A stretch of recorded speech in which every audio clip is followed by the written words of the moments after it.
Had my shit on mute. What's up? What's up? Ladies and gents, how y'all doing, man? Let me plug the joint right quick. She wanted you bad, then pulled away. The number one reason women lose respect after sleeping with you. The number one reason. Again, she wanted you bad. She was all about it. You had her right there, bro. She was feeling you, sexually attracted to you. She was down to go back to your spot when you was ready to go. She did the freaky shit that you like. And then all of a sudden, she goes cold. She starts acting funny, right? She starts pulling away. You can feel the grasp. Excuse me. You can feel the grasp slip from your hands.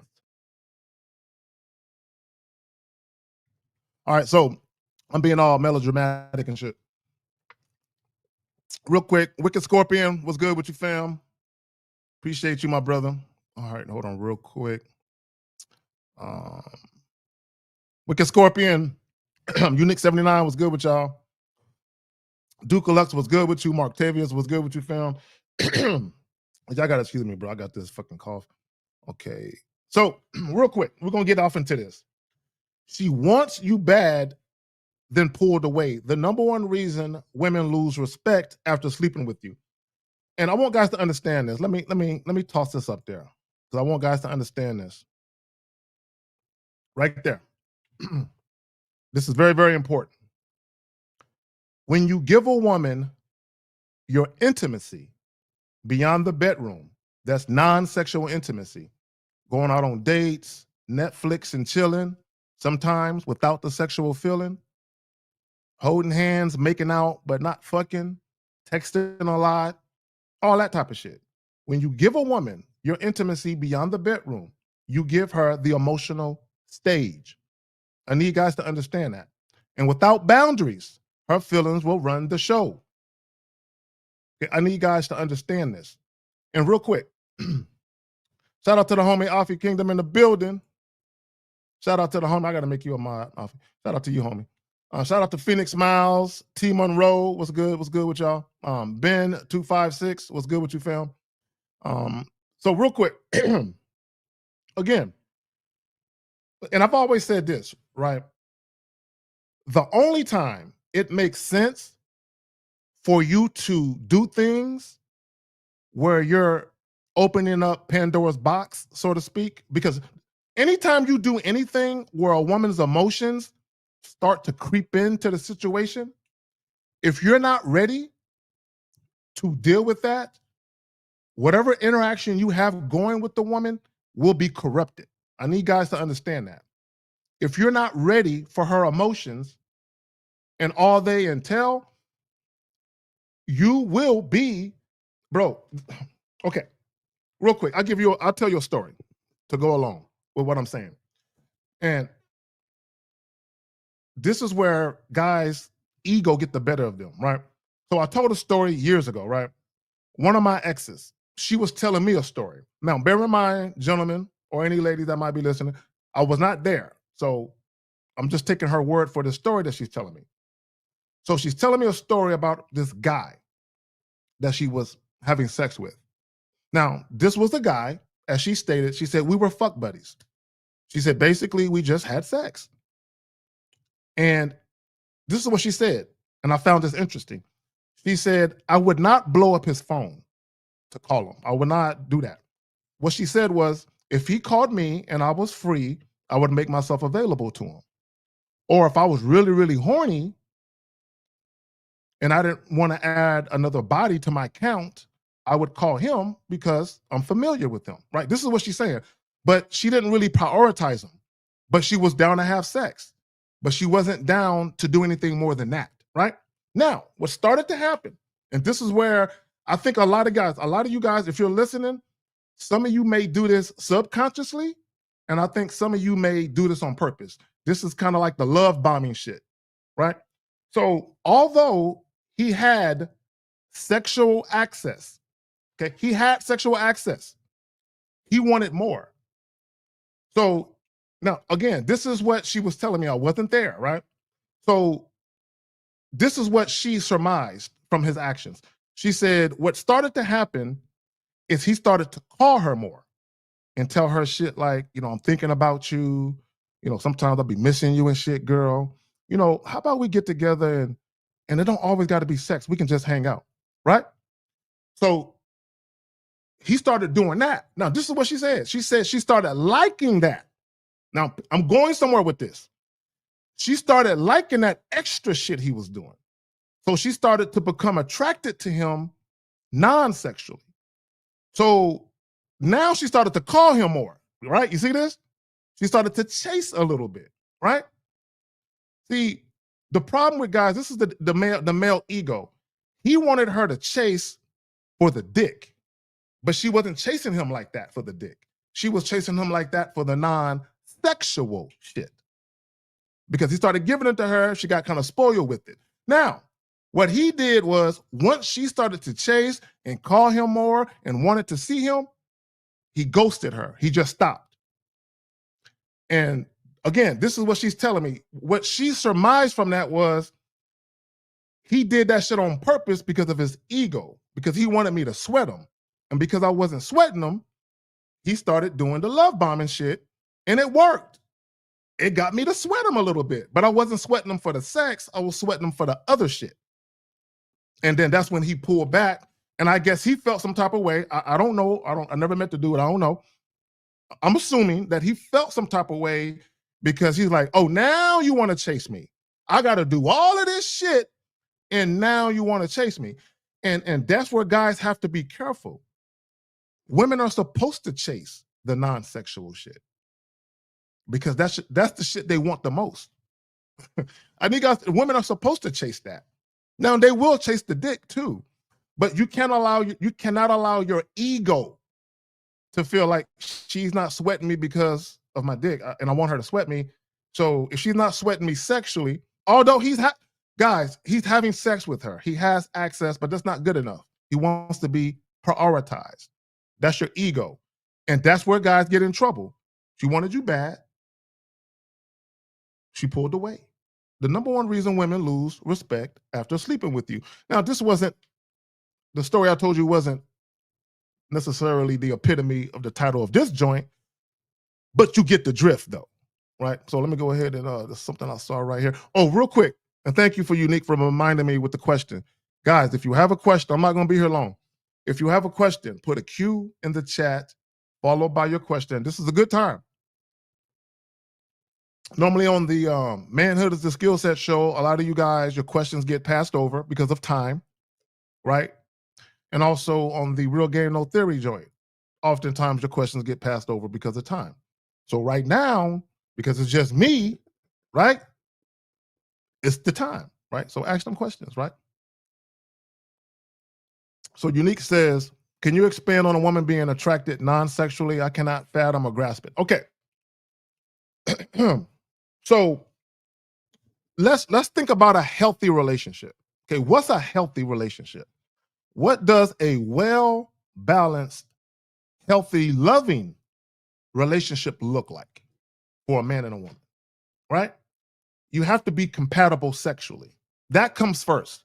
And I need guys to understand that sexual compatibility, or right, because that's the actual act of fucking, mutual sexual attraction and desire comes first, then sex, and then through the sex, you ascertain whether or not you guys are mutually compatible sexually, whether or not just chemistry. Then, Unique, after that, if both of you, the man and a woman, want to advance the interaction forward, what you might start doing is going out on multiple dates. See, one date, taking a woman out on one date, that really isn't that big of a deal. But once you start to do 2, 3, 4, now what you're doing is you're giving her, Unique, a lot of non-sexual access. So when you give women non-sexual access, guess what they start to feel like? Cared about. Okay, the story I told you about my ex. She started sweating the guy. Why? Because he started to act like he cared about her. He cared about her day. He told her, I'm missing you, thinking about you. So he's like, oh, he really likes me. He just doesn't look at me as someone he wants to fuck on. Oh, I think I'm starting to like him too. But it wasn't really that she was liking him. She was liking the non-sexual shit that he was given. Because here's the thing, and this is the key. If she really liked him, she would have been sweating him with just the dick. Y'all get that? If she really liked him, the man, the person, she would have been sweating him, although she was getting just dick. But she didn't start sweating him until she got what? The non-sexual shit. So what that should signify to you is that for her, the non-sexual shit to her was more important than his dick. She valued that more than access to him sexually. Y'all get that? Right? She wanted you bad. Then she pulled away. The number one reason women lose respect after sleeping with you. See, that non-sexual shit, when you let women spend the night, take showers with them. Okay, and in a proper context, nothing is wrong with any one of those things. But when you're just meeting women, that's a huge no-no because you run the risk of her emotions creeping into the situation because now in her mind, she starts to believe that what you guys are doing isn't casual anymore. I need you guys to understand that. And this is the mistake that you guys make. And 99% of the guys do this shit. This is what guys do. They'll say, but I told her. This is what they say. Famous last words. I told her I wasn't looking for anything serious. And I'm like, okay. Did you let her spend the night though? Yeah. There you have it. There you have it.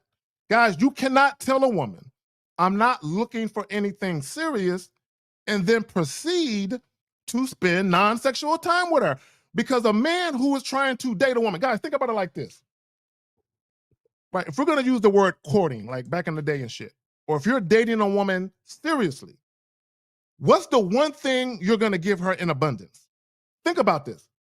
If you're dating a woman seriously, if you identified that this woman is potential wifey, that you might want to date her seriously, make her your girl, maybe even have a family with her, what's the one thing you're going to give her a lot of now?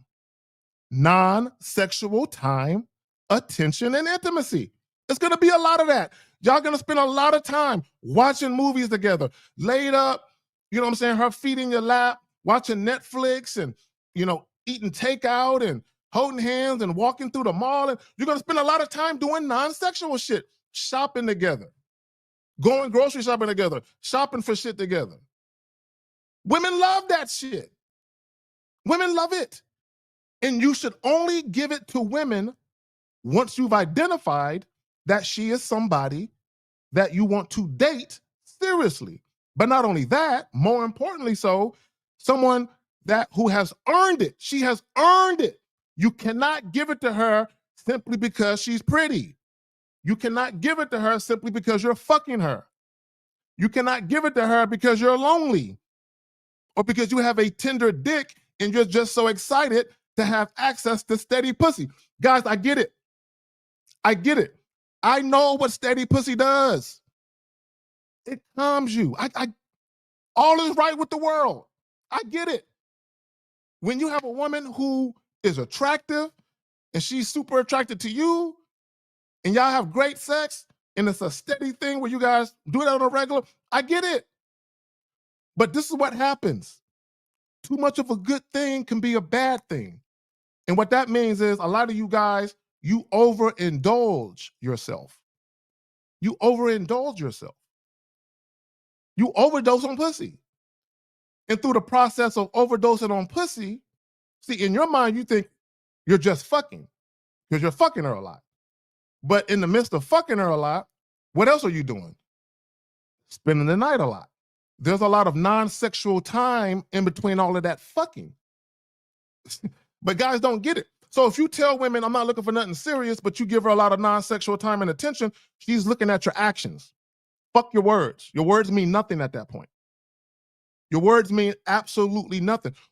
And here's the key. Once a woman's emotions get involved, her emotions are no longer tethered to your words. They are tethered to your actions. So although you tell her, I don't want a girlfriend, I don't want nothing serious. And even, check this out, even if you tell her, I'm seeing other women, even if you tell her that, and this is where guys fuck up. This is the cardinal sin. When guys are telling women, I'm seeing other women. Okay, cool. It's cool that you told her that. But let's look at all the non-sexual time and attention you're giving her. And also, let's look at how many times are you fucking her a week. So out of a 7-day week, right? Now, think about this. I want guys to think about this. For all of you who have ever had a girlfriend, or if you currently have a girlfriend and you guys do not live together, right? How often do y'all see them? How many days a week? Now, or and how many days do y'all fuck? Now, let me go back to my point. So if you met a woman 2 weeks ago, 3 weeks ago, a month ago, and you're telling her, I don't want nothing serious, I'm not looking for a girlfriend, and I'm dating other women. If you're fucking her 2, 3, 4 times a week, guess what that looks like? It looks like you're not fucking nobody but her. That's what the fuck that looks like to most women. Although you're telling her all of these things, in her mind, because you're seeing her so often, and here's the key, because you're fucking her so much, in her mind, she could say, he must like my pussy better than the other girls because he's fucking me so much. And because he's fucking me so much, he's spending a lot of time with me. He must like me better than them other bitches. So if he likes me better than them other bitches, maybe, just maybe, I can get him to myself. So that's when the manipulation starts in some cases, or in a lot of cases. Because the first thing that most women will do when they start to feel that way, they'll tell you about it. Zach, what does it look like when women tell you about it? Because they're giving you a warning. So what are we doing exactly? What is this thing that we're doing? What am I to you exactly? What are we to each other? When women start to ask you that, 9 times out of 10, it's because their emotions have already crept in to the situation. And that's your warning that you need to watch what you're doing. Meaning, if you know you don't want to date this woman seriously, whatever it is you're doing non-sexually, you better stop it. Okay. And 9 times out of 10, women won't let you stop it. Because once you introduce it, you can't take it back. Once you introduce that non-sexual shit, women will not, and this is what guys think they can do. Guys think they can introduce a bunch of dates, spending the night, Netflix and chilling. And then what happens is, and this is what happens with most guys, they'll realize that either they're not as sexually compatible with the woman as they had hoped, or they realize, I really don't like this bitch like that. I don't like her. And a lot of guys get caught up in this conundrum. I really don't like her. Guys, I do coaching calls where I hear this a lot, where guys don't like fucking a chick. And they'll say, man, she's great, she's wonderful, but I can't stand fucking her. I don't like the way she kisses. I don't like the way she sucks. They don't like nothing about her sexually. In some cases, they don't even like the way she look naked. But because that's the only woman they got, they hold on to it with their life. And because that's the only woman they got, because they fear the woman slipping away, they just give her all that non-sexual shit to hold her in place. That's, guys. And then now you become a slave to her emotions and servicing them. But guess what? You're the one who opened Pandora's box. She wanted you bad, then pulled away. The number one reason women lose respect after sleeping with you. I got some super chats, guys. I haven't forgot. I see it. Shout out to Edgar Cruz with the 5. I don't know if it's that a European denomination. I don't know. But thank you, regardless. Appreciate that, my brother. Appreciate you. Real quick, hold on. Shout out Jillian. I see you up in here. Mr. Wolverine, I see you. Alexander Jackson, I see you. Yeah, Alexander, bro. Real quick, Alexander. See, I can see. Oh, you're not doing it on the YouTube joint. Yeah, I gotta take a look at that. I haven't forgot about what you hit me up about, bro. I haven't forgot about that. Okay, villain, you, villain is funny. Okay, real quick. When you give a woman your intimacy beyond the bedroom, you give her the emotional stage. And without boundaries, and this is the key, this is where guys, boundaries. And without boundaries, her feelings will run the show. So, guys, this is what that means essentially. When, if and when you start to introduce, like, let's say you've been fucking a woman for like 2, 3 months, maybe more. And let's say at some point you feel like, you know what? I like Shorty. She has some qualities about her, some character traits, and some attributes that I like. I see some potential. So maybe you start to slowly roll out a little more non-sexual time and attention. So maybe when she comes over, instead of just going straight to the bedroom and fucking, maybe you be like, hey, look, I'm gonna make a drink. I'm gonna make you one right quick. And let's say for the sake of argument, you never done that before. And women will notice that. I'm gonna make you a drink, I'm gonna make me one right quick. Why don't you take a sit on the couch? I want to chop it up with you about something, right? I want to chop it up with you. So she was like, ooh, we've never done this before. He never sat me on the couch and chopped it up and made me a drink. He's feeling real hospitable. This is new, right? So if she likes you, she's gonna like that. She's gonna like that a lot. She's like, wait a minute, I came over for some good dick, but I'm about to get some good conversation, right? So you sit her down, and what you're giving her right now is non-sexual intimacy, non-sexual access. Anytime you're having a one-on-one intimate conversation with a woman you're dealing with, that's non-sexual intimacy. A one-on-one conversation can be very intimate, especially when you're talking about sex and things of that nature, very private, personal things. So even that conversation where you guys are fully clothed, sipping on, no, I don't drink alcohol, but whatever y'all drink, sipping on whatever you're drinking on, y'all are talking, looking at each other's eyes and shit. That shit is non-sexual intimacy. So let's say you start introducing that slowly but surely. She's gonna pick up on that. And then maybe not the next time y'all fuck, maybe the next time she come over, y'all just fuck. And then the next time after that, you say, hey, instead of coming over, why don't you meet me at this live music joint? You know, the ambiance is dope. I think you'll like that shit. You know, it's one of my favorite spots. Why don't you meet me there? So now she's like, oh shit, hold on. Again, he coming with shit I'm not used to. But I like this shit. But y'all see how I'm giving y'all right there, game right now. Give her doses, but give her doses of things you can consistently provide. Because now her emotions are creeping in. Because once you start to do that, she's going to start to like you more and more. She's going to start to become more and more attracted to you. But now it's not just physical. It's not just how you look now. It's not just sexual attraction anymore now. It's deeper. She's literally forming an emotional bond and connection with you because of what you're doing. See, guys think women form emotional bonds and connections with sex. No, the fuck they don't. No, they don't. Now, women can feel a sense of connection with you, an intimate, passionate connection with you because of sex, but not an emotional one. No, a truly profound, healthy, emotional bond or connection is non-sexual, not sexual. Now, sex can be included, but a truly profound emotional bond is non-sexual. That's why women love that shit so much, because when you do it, they feel a sense of closeness. We're getting closer. He's letting me in. So now, again, if you want to date this woman seriously, that makes sense. It's cool to do that.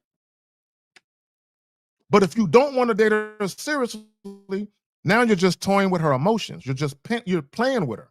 And that's how she's gonna take it. You're just playing with me.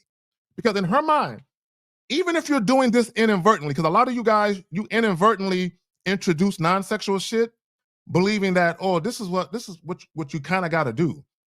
It's just this is par for the course. And if all you want is sex, No, it's not. No, it's not. If all you want is sex, leave out all the non-sexual shit. Leave it all out. Leave it all out. Now, here's the key. Some of you guys, you're going to run into women, and this is where guys fail at. This is where you can tell the disciplined guys from the weak men, the guys who have game from the guys who don't have game. When you have game and you run into a woman who is sexually attracted to you, but you can tell that she wants more than sex. Because, guys, I want you to understand something. You're going to encounter women, if you're dealing with women, if you're actually out here dealing with women, who are sexually attracted to you and they're cool with just sex. And then you're going to meet other women who are also sexually attracted to you, but they also want more than just sex. In some cases, or in a lot of cases, what you're going to find is some of those women are going to be more resistant to having sex up front, meaning the same night, because they're kind of holding out to see if they can get the non-sexual shit. And what many guys do, they give it to them. And once you give women that non-sexual shit, assuming they're holding out for it, now that non-sexual shit is tethered or tied to the sex. So if you start doing non-sexual shit and you notice that now the woman is starting to have sex with you, stop doing non-sexual shit and she'll stop having sex because it's tied together now. That's the danger of introducing non-sexual shit. She wanted you bad, then pulled away. The number one reason women lose respect after sleeping with you is simply this: because you introduced non-sexual shit and you're inconsistent with it. That's why women will pull away. Because you either took it off the table altogether or you're inconsistent with when she gets it, right? Because this is what guys think they can do. You cannot take a woman out on 2 or 3 dates where y'all never have sex and then y'all start having sex and then you never take her out on a date again. Oh, that ain't gonna happen. Women will not let you do that. They will not let you do that. And the way to avoid that is to not offer any dates. So here's the thing. When you deal with women, to make your life easier, limit their expectations of you. Limit their expectations. If I step to a woman and I'm super sexual, flirting, building sexual tension, all I'm offering is dick in that moment. I'm not offering anything else. And if she even attempts to try and squeeze out non-sexual shit, I'm shutting that the fuck down and I'm redirecting her back to dick. So any woman I deal with, whether we fucking or not fucking, they know with me, all they can do is fuck. If you're fucking with me, we fucking. There's no other options. If you're fucking with me, we're fucking. The problem with a lot of you guys, you give women other options. That's why you have issues. I give women no options. Either you're getting on this dick or I ain't fucking with you. I'm not talking to you on the phone. I'm not texting you. No, you cannot come over. If we ain't fucking, we're not doing nothing. Nothing at all. Nothing.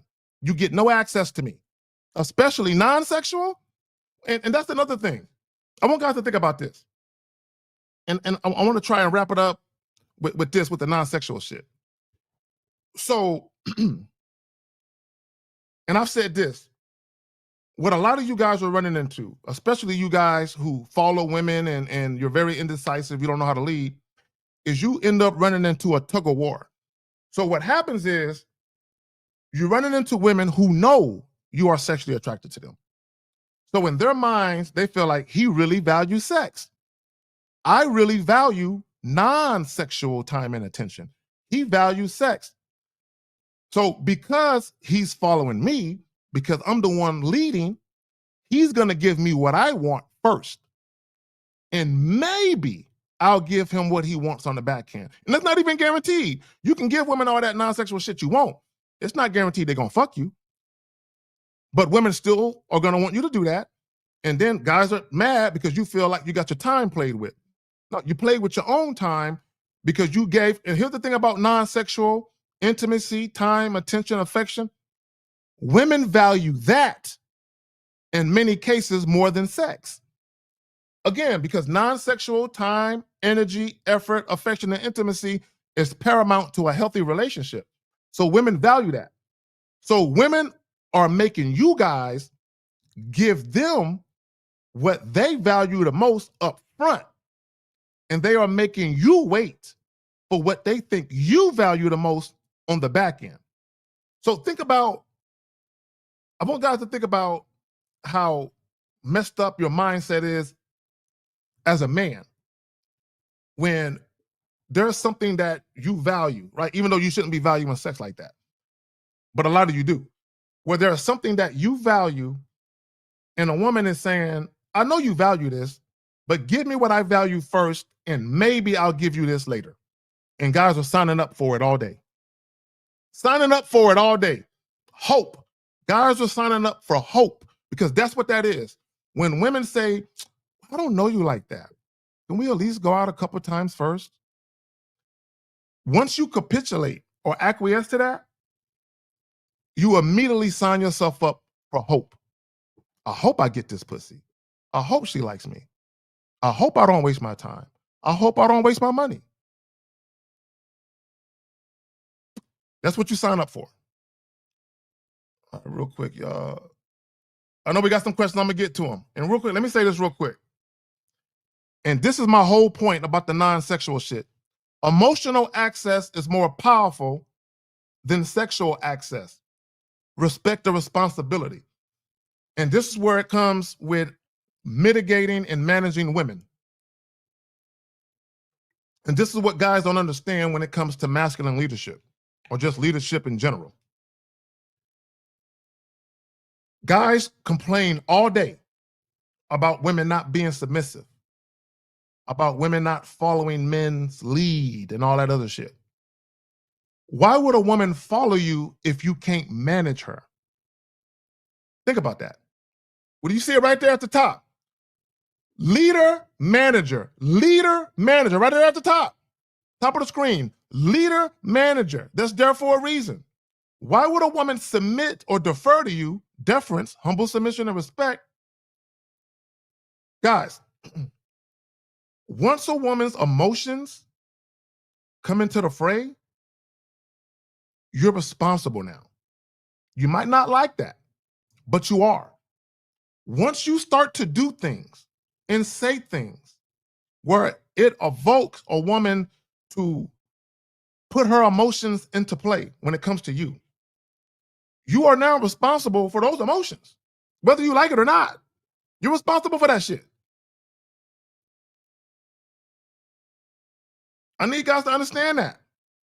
So if you don't want to be responsible for a woman's emotions, stop doing non-sexual shit and just have sex. Because here's the thing, and I've said this about women. There is no shortage of women worldwide, I don't give a fuck what country you're in, that are down for just sexual encounters. And women are very adept and very skilled at consciously and purposefully being emotionally unavailable. Women understand how to keep their emotions at bay in certain situations. Here's the issue though. And this is where women are a slave to their emotions. And this is why I say sexual attraction is not logical. This is where women are a slave to their emotions. When a woman comes into contact with a visually appealing man who has sex appeal, who has game, and he's fucking the shit out of her very well, and she likes him beyond the bedroom, 99% of women will throw caution to the wind and let their emotions carry them where the wind takes it. I'm telling you what they will do. They will throw caution to the wind and say, fuck it. This motherfucker, just everything about him is wonderful. Fuck it. I know I'm being dumb right now. I'm probably going to regret this later. And women will throw themselves all in. They will throw caution to the wind in a lot of cases. And if you don't have game, what you're going to have on your hands is a woman who's all about you. All about you. And I tell you guys all the time, the more sexually attracted a woman is to you, and the more she likes you outside of sex, you have heavy influence at that time. But many guys drop the ball. And you have influence over her emotions, meaning you're like Geppetto. You hold sway. You don't control her. Okay? A woman understands. I need y'all to see, if y'all remember real quick, there's a part on the movie Hustle and Flow with what's that motherfucker's name? I can't think of the guy's name right now. But yeah, y'all know what I'm talking about. The actor that plays in Hustle and Flow, right? He plays a pimp and a would-be aspiring rapper in Hustle and Flow, right? And there's a point in that movie, and this is a powerful point, right? In the movie where he needs a microphone, right? He needs a better microphone. Terrence Howard, that's his name. Now, peep game, for those of you who saw the movie, right? Remember this part. For those of you who didn't see Hustle and Flow, there's a part in the movie where he needs a microphone, but he don't have the money to get it. So the chick, one of the chicks that he with is kind of like, it's this girl, but she's this bottom bitch. She's a prostitute, basically is what she is. She's a pimp, she's a prostitute. So he looks at her and says, look, I'm gonna need you to go and turn a trick for that microphone. I need that microphone. I'm gonna need you to go get busy with old boy for that microphone. So she reluctantly, mind you, she reluctantly did it. She didn't want to do it.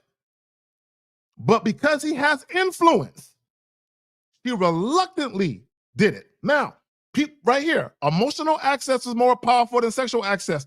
Respect the responsibility. Once a woman submits to you and her emotions are all in, she puts the chips to the table, bro, you need to be responsible with that power. Because that's what it is, right? So she goes and does that for him. She gets the microphone, she comes back, and she has this conversation with him. She tells him, I know you play with my mind. And sometimes I need my mind played with. But right now, it's not one of those times. So what she's saying is, because I care for you as much as I do, and because I defer to you as much as I do, I give you influence, I give you power, and you're abusing it. Don't do it again. Basically is what she was saying. So I said all that to say this. Even when a woman throws caution to the wind, she knows she's doing it. She knows that she is kind of just throwing herself and just letting you take control. And when you hear women complaining online about men, about how men ain't shit, that's why. Because they've done it one too many times for one too many guys who abuse the emotional power. Guys, you are responsible. Once a woman starts to care for you, fall for you, love you, whatever it is, you are responsible for her emotions. Period. Whether you want to be or not. And she will make you responsible. And how most women will do it, they'll come to you first and talk to you about it. And if you don't listen, they'll do one or two things. They'll either stop fucking with you, she wanted you bad, then pulled away. The number one reason women lose respect after sleeping with you, they'll stop fucking with you altogether, or they'll start to make your life hell, and they'll start to manipulate you to get the shit that they think they deserve from you. And it's all tied to the servicing of their emotions because you dropped the ball and you didn't handle with care. So if you don't want to be responsible for a woman's emotions, stop doing the non-sexual shit until you're ready. Until you're ready. Until you're fucking ready. Which leads me to this. I want to read something. I'm gonna get to the question. I want to read something, right? Because it's too wordy to put into the joint. So I want to read this, and I want y'all to pay attention. Don't give a woman non-sexual intimacy, attention, and time unless you're prepared to handle the emotional investment that comes with it. Intimacy without readiness breeds chaos. It breeds chaos. I subscribe to the yin and yang theory. If anyone knows anything about the yin and yang theory, now you can say yin and yang or yin and yang, either way. Women represent dark and chaos, amongst other things, Men represent light and order, amongst other things. The problem, and this is why women have to share dudes with game. Right here. This is why women have to share guys who have game. Right here. Far too many women, again, they're already chaotic because of their emotions, right? It's not to say that women can't reason, can't be rational, and they can't exhibit logic and practicality, because they can't, right? But by and large, they're the more emotional creature, by and large, right? So in a woman's dark, chaotic nature, the last fucking thing she needs, the last thing any woman needs, is a goddamn man or a male who also has a dark, chaotic nature, because it's feminine. A woman cannot thrive in a situation with a man who's behaving like her. She needs order. She needs the light to guide her. Think about a light, a spotlight, a fucking lighthouse. A lighthouse is there to guide the ships in the dark or in the storm. That's what a man's leadership and masculinity represents, a guiding fucking light. So if you don't have no fucking light to guide the bitch, bro, you're gonna fuck it up. This is why we talk about using pimp vernacular. Some guys have a good catch hand, but they have a horrible keep hand. What does that mean? Some guys are very good at attracting women. They have no problem attracting women. Women think they're handsome. Women think they got sex appeal. But they have no structure. They have no leadership. They don't know what the fuck they're doing. But because they are having sex, they don't give a fuck about that other shit until they call into the live streams complaining about it. And you realize your life is unsettled. You're making your life difficult. You're dealing with women who like you, sexually attracted to you, but you're fucking it up because you're allowing their emotions to creep into the situation and you're not handling it responsibly. You're not mitigating. To mitigate means to make less severe. Once a woman's emotions come into the picture, they're there. You can't get rid of them. A woman's emotions are like the Blob. You ever see the movie The Blob? Yeah, go back and watch the movie The Blob. I believe it came out in the 70s. Right? It's like a big old slime thing just taking over the world, like an alien slime thing, right? That's a woman's emotions, like the Blob. It just take over shit, right? But when you got leadership, what you do is you put women's emotions in this enclosure. You put it in this enclosure. Controlled chaos. Controlled chaos. Women need order to control that chaos. God damn it. The Blob. I can't have a woman just blobbing me. Unique. I can't. Joe Blob. I can't have a woman just blobbing me. I might have to make a shirt with the Blob and put women's emotions right above that shit. The Blob and put women's emotions. And people my age and some of y'all, when they see that shirt, they be like, I get it. I shouldn't have said nothing. I should have just did it. I went and said something. Somebody gonna steal that idea and they're gonna trademark that shit. Oh shit. Oh fuck that. I should have kept that to myself. Oh man. I'm still gonna do it and hope no one beat me to it, goddammit. Lord have mercy. Look. So you fence in our blood. Hey, we gotta fence in the emotions. We gotta fence in. This is why you give women a steady diet of good dick and conversation, not too much, but just enough, right? Just to keep them balanced, keep them just a little bit, right? So now again, even in a fuck buddy scenario, a woman can still begin to like you, right? Let me just say this real quick. I want guys to understand that. Understand this about fuck buddy scenarios. If you have a fuck buddy scenario for like 2-3 months, maybe nothing will come of it. But if you have a fuck buddy scenario for 8-9 months, maybe sometimes even shorter than that, what's gonna happen is non-sexual time will creep in there. Always. The more you are around somebody, even if it's just sex, non-sexual shit creeps in there. And what I mean by that is this. when she first comes to your house, you're gonna talk. Okay, even if it's for 2 minutes, you're gonna talk before you fuck, right? After you have sex, even if she doesn't spend the night and she goes home, as you're walking her to the door or to her car, you're gonna talk to her, right? For that brief moment in time. So if you do that over several months, there's gonna be things that you guys organically are gonna get to learn about each other slowly but surely over time. So it's easy for one or both of you to start to catch feelings. Now, if it's strictly sex, where literally she come through the door, you pick her up, carry her to the bedroom and start dicking her down, and she pop up and bounce, then that's different. But if you're having a little bit of a conversation, which is normal, it it it can happen, right? You're only human, right? We're not robots, right?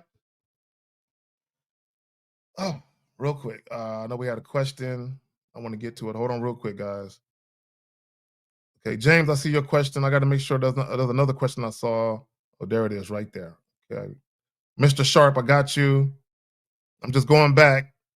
Wicked Scorpion, I got you. Damn, I missed a lot of questions. See, I'll be rambling and shit. See, that's why I like the Manhood is the Skill Set show, and I like the Real Game No Theory joint, because there's other individuals. I can pay attention to the questions, but when I'm by myself, sometimes I'll be missing shit. Okay, all right, real quick. All right, hold on, real quick. Let me get to these questions. So, Wicked Scorpion, you're up first. Where I think you're up first. No, James is up first. No, Wicked Scorpion, you're up first because you put it first. All right. You mentioned that there are a lot of women who have no game. Have you ever heard women hit you up for coaching them to be a woman who can attract guys? Oh, I've had women, bro. I had a chick in her 20s. I had women in their 40s and 50s. Yeah, I haven't now. It's been a while, but I've had a few women that I coached. It's been a minute. I ain't even gonna lie to you. It's been a minute, but I've had a couple, young and old. Young and old. Same thing with guys. I've had 18-year-olds, 19-year-olds, 20-year-olds, guys in their 50s and 60s. You know what I'm saying?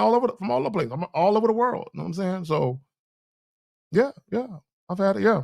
But in both cases with these chicks, I told them the truth. Right? Because and here's the thing, right? And this is how I know, right? Not only the women that I've dealt with in my life, this is how I know women bring their A game for guys. One woman, the older woman, she was helping a guy start a business. She was doing all of the footwork. The guy was starting a nonprofit business. She was going to the meetings for him.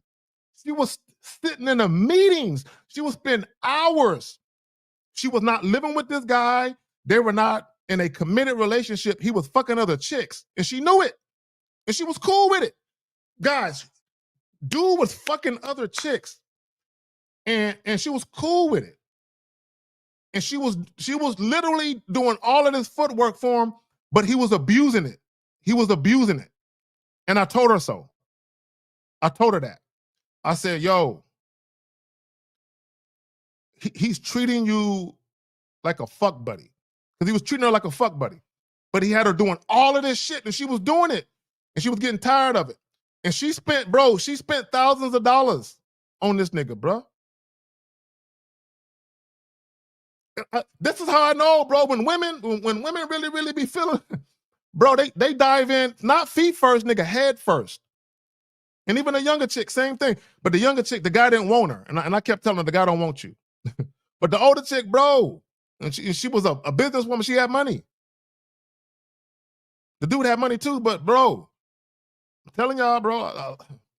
So he says, it wasn't so much one chick was to reconnect with the guy, right? The guy was no longer attracted to her, Wicked.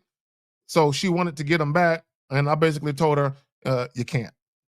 Get that shit up. Yo, I said, you're 23. I said, send me a picture so I can see how you look.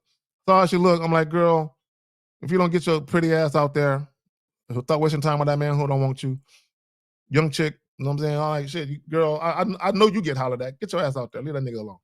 But the other chick, bro, I said, you're doing too much. I Because the same advice I gave them, I would have gave to my daughters. Same advice I would have gave to my daughters. I would have given them the same advice. Same advice, right? I want men to win because when men win, women do. But when when men take advantage of a woman's emotional generosity, if you will, it fucks it up for the next guy. It fucks it up for the next guy. You know what I'm saying? Because when she willing to bring her A game, bro, we talk about leaving women better than you left them. Bro, leave her better than you left her so she can continue bringing her A game for the next man after you. Don't fuck that woman up. You know what I'm saying? So another dude got to deal with her bullshit because you fucking up shit. And it was cool that he didn't want to date her. Just her. She was cool with sharing him. But I don't think guys understand. Dude had it made. But he was fucking it up. Because he was greedy. Niggas is greedy.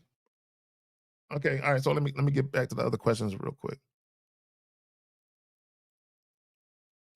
What's your opinion on this? I believe that the purpose of marriage is only to have kids legally with the woman that earned the position of being a wife.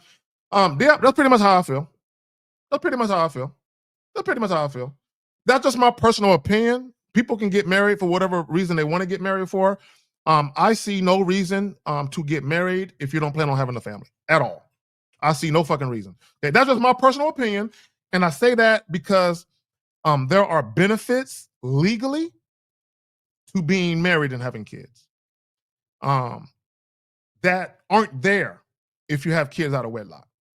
So you just have to ask yourself, are those benefits worth it enough? And for some guys, it's not, right? Because you got to remember, any relationship you embark on, there are pros and cons. Even with a fuck buddy situation. Guys, look, I'm gonna keep it real with y'all. I'm gonna keep it real with y'all right now, real quick, before I continue. If you want to be the guy who just wants to have a bunch of sex and have like a roster of women or whatever, be prepared for a lot of women to come and go. Your life will be a revolving door. Period. Your life will be a revolving door because, again, if all you're doing is having sex with a chick, the pro is you're having sex. The con is if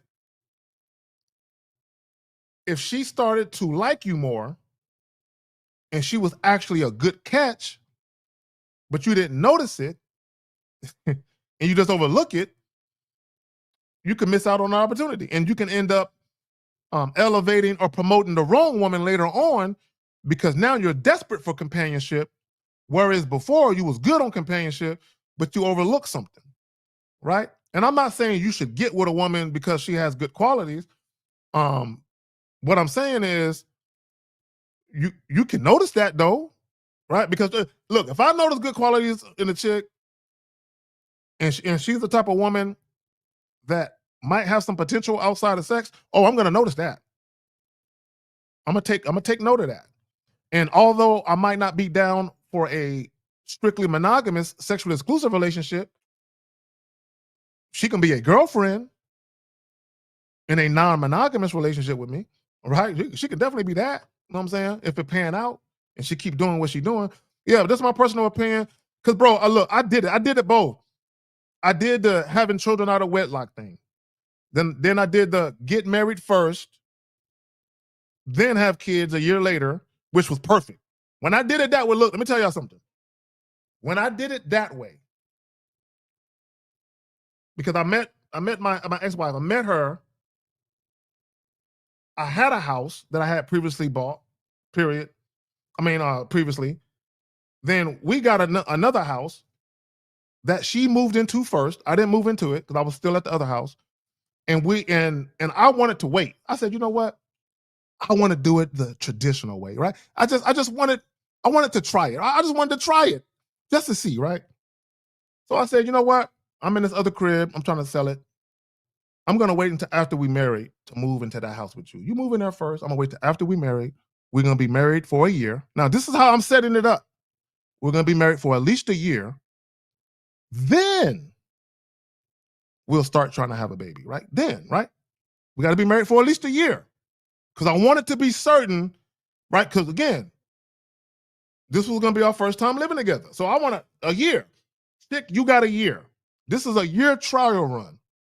If I don't like living with you, and if I decide I don't really, if I decide that my mind has changed, ain't no way I'm putting a baby in you, right? So a year trial run, boom, boom, boom. A year came and went. Everything was good, consistent. Had our two sons, the ones you be seeing me fuck with when I'm here, when I'm doing live shows.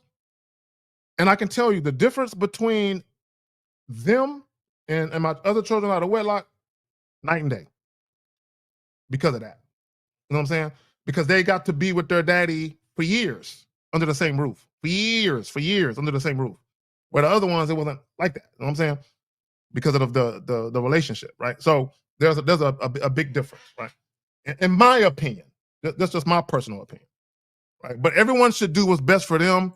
I support whatever. If guys don't want to get married, don't get married.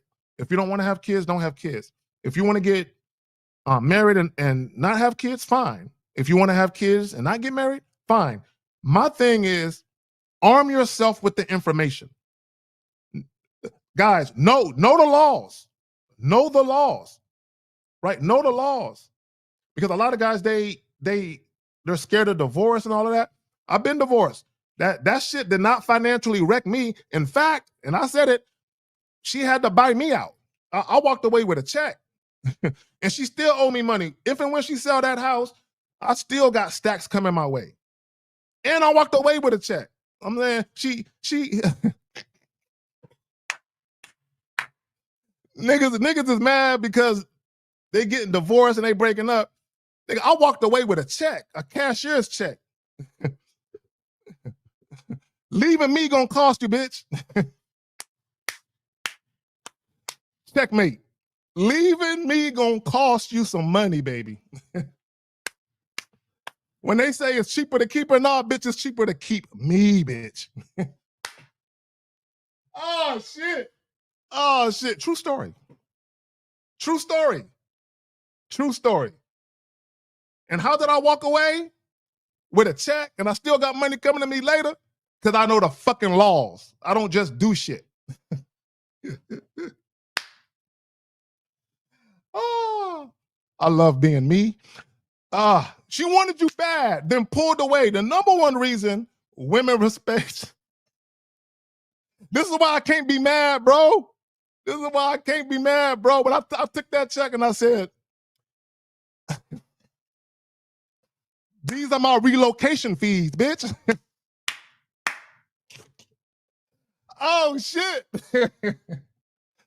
Oh, I'm gonna use this money for the first, second month. I'm gonna use this money for the first month, last month rent, security deposit, and to furnish the new crib. Thank you. I ain't have to use none of my money, nigga. Oh, I still have my cheese in the bank, bro. I ain't have to run my credit cards up. I ain't have to dip into my savings. I took that cashier check and said, thank you. Relocation money, appreciate it. I was not mad. I closed one chapter and I opened up a new chapter with a smile on my face. And I told my ex-wife, I don't know when you throwing your divorce party, but I've been throwing mine the whole time. Oh, shit. I'm a cold piece of work. She wanted you bad, then pulled away. The number one reason. The number one reason women lose respect after sleeping with you. Oh, my God. You know what I'm saying? Look, let me tell y'all something. Any woman that's ever been with me, they will tell you. I adore women. I love them like crazy. But I'm the wrong nigga to war with. You don't want to go to war with me. You don't want to battle with me. I'm the wrong motherfucker. I will use all my resources to come out on top. I don't take L's, bro. I do not take L's, bro, especially from women. Okay, and that might sound chauvinistic, nigga. I don't take L's from chicks, dog. You know what I'm saying? I can't have it. I don't like taking L's, period. But I cannot take L's from women, dog. I can't. Okay. I talk about being egotistical. My ego and pride won't allow it. I can't take no L's, nigga. I can take a minor setback. I can take a minor setback for a great comeback, but I can't take no L's, bro. No L's. I can't take them. No, no, no, no, no, sir. No, sir. No, sir. I work too hard to be me. I work too hard to be me to let a bitch undo me, bro. No, I can't do it. I can't do it. Ah, let me go on to the next question. Hold on, my bad. Let me hop to the next joint. Now the fucking okay, hold on real quick. Okay, Mr. Sharp, who up next? Who's up next? Oh yeah, Mr. Sharp, there you go. Can you give me a hint on how making sexual advances towards women sound appealing to her? Okay, when you're flirting with women, all right? Because a lot of guys, they think they understand what flirting is.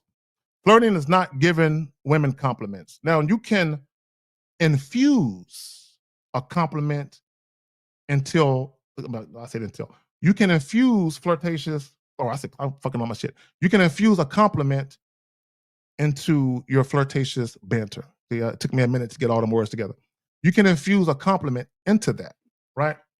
The problem with guys, they think just being pleasant. Oh, I'm friendly, I'm pleasant, non-threatening. I'm saying nice things to her. That you're not flirting. Bro, an old woman, a grandmotherly woman can walk up to a woman and say, "Oh my dear, you're so gorgeous. You are absolutely beautiful. I bet you drive the boys crazy." She ain't gonna be like, "Oh, granny, you're turning me on." No.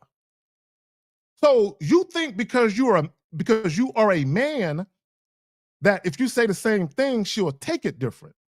No, she won't take it different. Why? Because she's not sexually attracted to you. That's why. That's why. Guys, here's the thing. If a woman is already sexually attracted to you and you don't know it, because sometimes a woman can be sexually attracted to you. She noticed you before you noticed her. She's been hoping you would approach her. And voila, you do. Right? So if a woman is already feeling you and you don't know it, and you walk up there and say, "Damn, girl, why'd you come out with them pants on? What you mean? You looking at my butt? Yeah, no, your butt looking at me. Look how big that motherfucker is." She might be like, "Oh, stop it," and start blushing. Right? And you might be like, "Look, I ain't never gonna hold you." Right? You ain't wearing them pants. Them pants is wearing you, girl. You know what I'm saying? So that right there might evoke her to start showing you shit. Why? Because she's already sexually attracted to you. Guys think that a compliment will evoke desire within a woman only if the desire was already there. Guys don't understand this. If the desire, because again, and there's a saying, like, as men, we want sex. What women will say is, we want sex too, we just don't make it obvious. Women are very subtle. They're very subtle. And here's the funny part. Women will throw you hints. And sometimes, because women are so passive or passive aggressive, the hints they throw you are so subtle that only guys who are experienced with women will get some of them.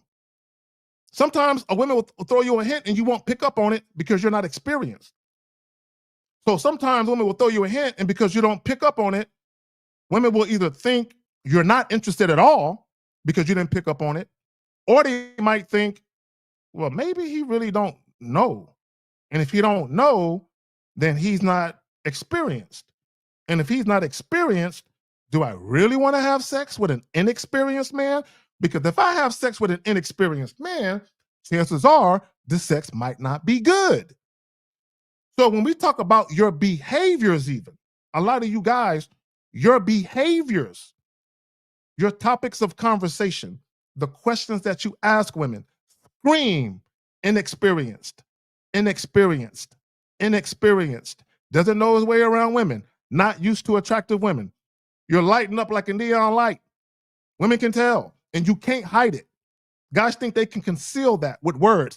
Oh, let me talk about all of this shit about her upbringing and her family dynamics and what church she goes to and what sorority she pledged.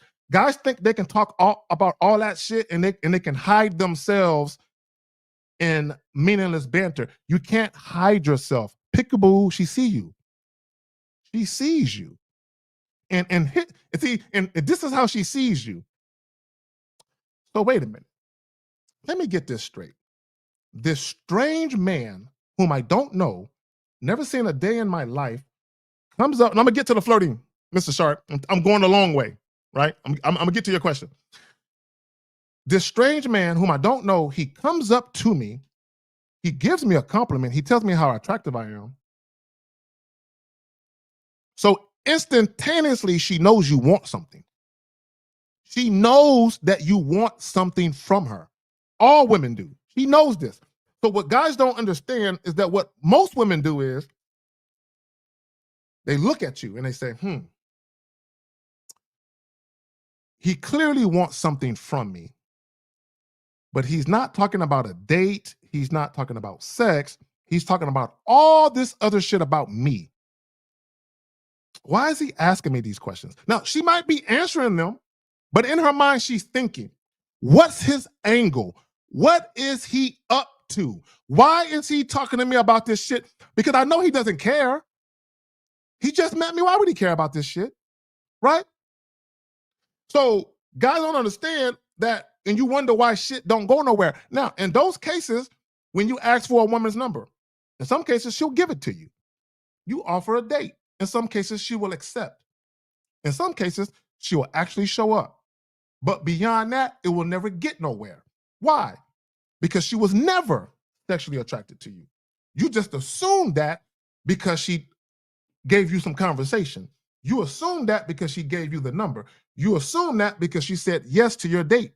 And then she actually showed up, albeit late, right? Because anytime a woman is not sexually attracted to you, they will always be inconsistent, every time. Not sometimes, every fucking time, all right? So when you say, can you give me a hint how making sexual advances toward a woman sound appealing to her? Here's the key. Here's the key to flirting with women. A woman has to visualize the benefit to getting naked with you, period. It don't get no simpler than that.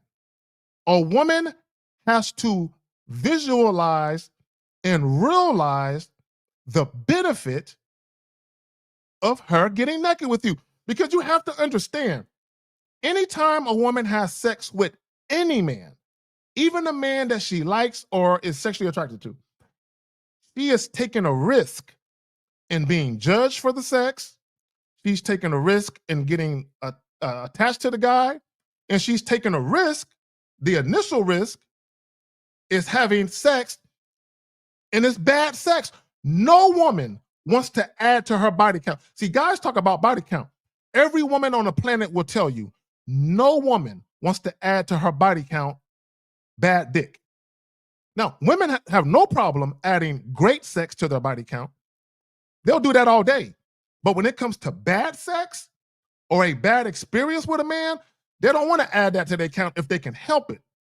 So one of the things that give women a little inkling as to whether or not they might have an enjoyable sexual experience with you is not how you look, it's how you act, it's how you behave, because they can visualize, right? So if you're flirting with a woman, she should be able to damn near put herself in your fantasy, basically. She should be able to put herself in your fantasy, right? This is why if you guys know anything about erotic poetry reading, right? Like even in the Playboy books, all the little smut magazines, there's to always be stories. There will always be stories in those magazines. Men did not read those stories. Men just look at the pictures, right? Because men are like big children, like picture books. Like motherfuckers don't want to read shit. They just want to see pictures of shit they want to see, right? Do you know who read those stories in those little girly magazines? Women read those stories.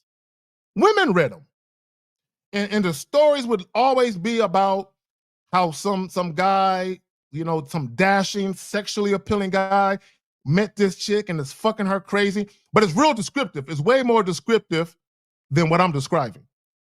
Women would read those stories because they could close their eyes and fantasize them being the girl in the story, which is why women like phone sex, because they can close their eyes and fantasize them being fucked.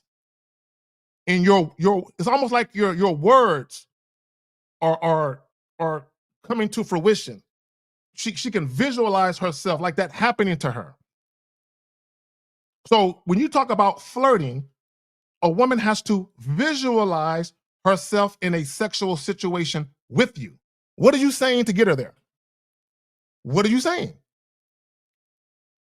See, guys think it's all about words. No, it's not about words. I've had sex with plenty of women and never mentioned sex, not one fucking time. I didn't say fuck, sex, hook up, link up, none of that shit. Girl, let's go. Let's get out of here right now. Let's go back to my spot. That's it. Because during the interaction, I was flirting, sexual attention. The woman is responding. She's engaging me, not only verbally, but just with her body language and the way she's looking and touch and all of that. I don't have to talk about sex at that point.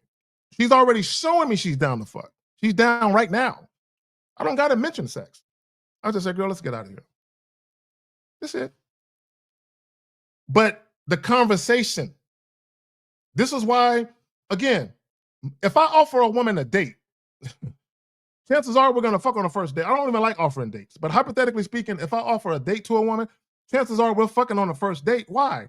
Because when I first met her, we was already getting all touchy-feely. So the date is just a continuation of what I already started. That's it. So when she sees me, it's not a handshake. It's a hug. It's a, ooh, girl, come here. Because she's been waiting and yearning for me to touch her again. We ain't even had sex yet, but she's been yearning for it. Why? Because it's already there. Because I put it there. So imagine, Mr. Sharp, I'll put it another way. Put dick on a woman's mind and keep it there with your conversation. Put dick, your dick, on a woman's mind and keep it there with conversation. Right? So even when you very first approach a woman and you introduce yourself, let's say you wanted to compliment her. Okay, infuse it or tether it with a flirtatious flirtatious line or whatever, right? At that point, if she's feeling it, she's going to show you. That's what guys don't understand. When you flirt with women, women who are attracted to you will flirt back. It's that simple. There's no guessing to it. If you are actively flirting with a woman who is attracted to you, she will flirt back. Not only will she flirt back, she will, at the bare minimum, mirror, if not exceed, your flirtatious energy. She might kick it up a notch. Right? You might be talking to a chick about how she look in the dress. And she might tell you, and I've had a woman do this. Why are you looking at me like that? What you mean? You looking at me like you want to undress me. Girl, you were naked the whole time when I first walked up here. I told a woman that. You know what she said? Stop teasing me if you're not going to give me that dick. That's what she said. Stop teasing me if you're not going to give me that dick. Because she said, you undressing me with my eyes. Girl, you've been naked the whole time I've been talking to you. When a woman is feeling you and you say shit, she's going to reveal to you what her thoughts are. See, what guys want women to reveal what their thoughts are without the guy ever putting himself out there. That's what guys want women to do. You want women to show you sexual thoughts and you never show them yours. No, that's not how women work. Women are, show me yours first, show me yours first, and then I'll show you mine. When it comes to them desiring men sexually, that's usually how that works. Show me yours first, and then I'll show you mine. But guys don't want to do that. Why? Because they are afraid of rejection. You got to put yourself out there. And shout out to the homie Miles. And he said it. It's not about being bold. I'm being me. I'm not being bold. And I've had women tell me that. Damn, that's mighty bold of you. I'm not being bold. I'm being me. Right? Have you ever had a woman tell you, I bet you say that to all the girls? Or do you say that to all the women? And the appropriate response, only to the women I give dick to. That should be your response. Did you say that to all the girls? Only to the women I give dick to. Just with that comment, I'm putting dick on her mind. Now, if she is not sexually attracted to me, here's the key. If she is not sexually attracted to me, it won't matter that I said that. It won't matter. It won't penetrate here. If you're trying to say sexual shit to a woman who doesn't view you that way, it won't penetrate. It'll bounce off like a spit wad off a tank. It won't penetrate.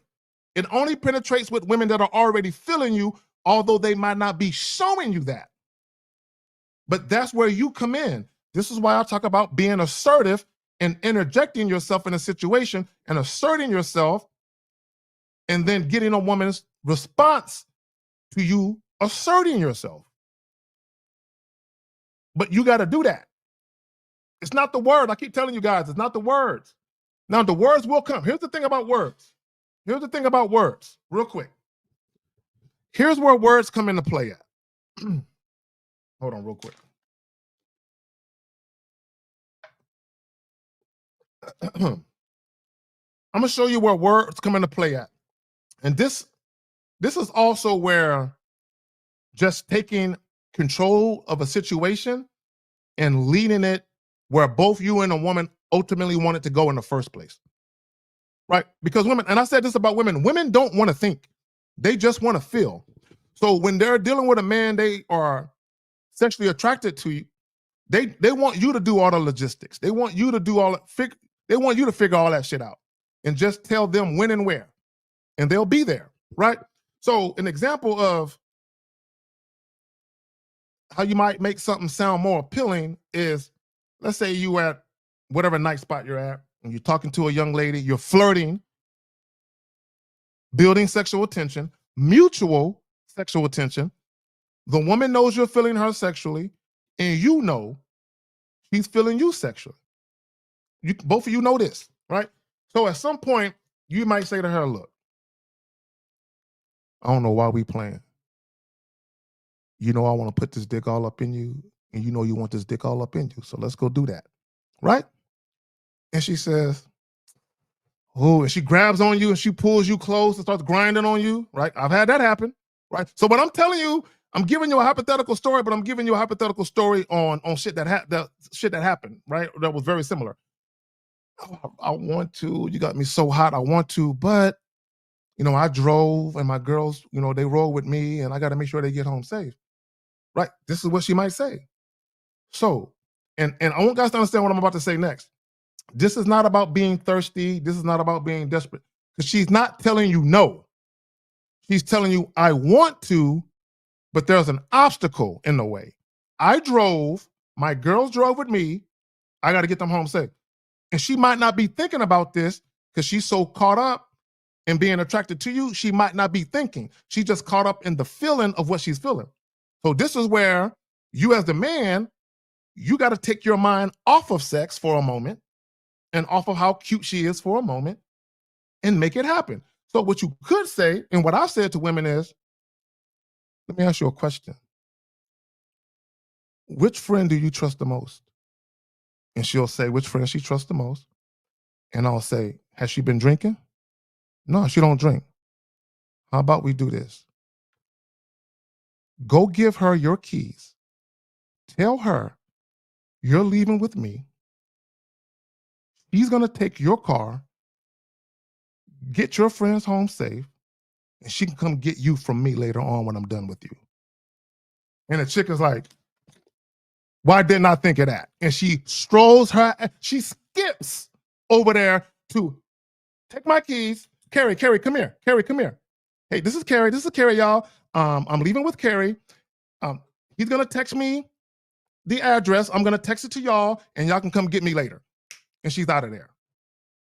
So when you say, can you give me a hint on how making sexual advances toward a woman sound appealing to her? That's appealing. She's already curious. The intrigue is already there. She wants it to happen, but there's an obstacle. You, as the man, you are the destructor of the obstacles. Baby girl, hey, don't even fret. I'm gonna get all them obstacles out the way. I know you want this dick. Look. I'm gonna get them out the way so I can give you what you came for. That's it. It's not hard, but you have to be comfortable within yourself to even be quick on your feet enough to make shit happen. Women want shit to go down. Guys, there are just like guys, and this is some real shit. There are times when you guys might leave a club or a bar or an event, and you've been trying to get at pretty women all day, and you go home like, damn, man, going home to a cold bed and another dry dick. I guess it's me and Lubriderm again tonight. Oh, let me hop on X videos and get to my favorite videos that I saved to myself because it's just me and Blacked again. Just us, right? There are times when women go home bummed because they ain't get no dick. Just bummed. This is precisely why if you got a chick that you've been fucking and maybe you ain't, hollering at her in a month or so, but you happen to call her at 2:00 in the morning because you ain't got nothing popping, and you call her at 2:00 in the morning and she happened to be up, and she's like, yeah, come on through. Because she was out too. And she couldn't get dick from the men she really wanted because they were too scared to approach. And all she got was scaredy ass guys approaching her. But the guys she was most attracted to never approached her because if they would have got some pussy. And that's usually what happens. So sometimes a chick goes home, mad than a motherfucker, playing with herself, and she gets that call from you at 2:00, 3:00 in the morning. And she answered that motherfucker on the first ring. And you're like, God damn. You're like, girl, you up? Yeah, I'm up. She's chipper. And you're like, what the? Girl, you 2:00 in the morning. You're like, why she sound so chipper for? Because she horny and she wants some dick. She wanted you bad, then pulled away. The number one reason women lose respect after sleeping with you. Yo, man, women are out here doing what they do. Get in the game, guys. Get off the sideline and get into the game. Get in the game. Okay, hold on real quick. He says, why do the Game Kings hate gym approach? Why y'all ask this dumbass question? Yeah, guys, and I appreciate you being all hospitable with your words. We've already answered this.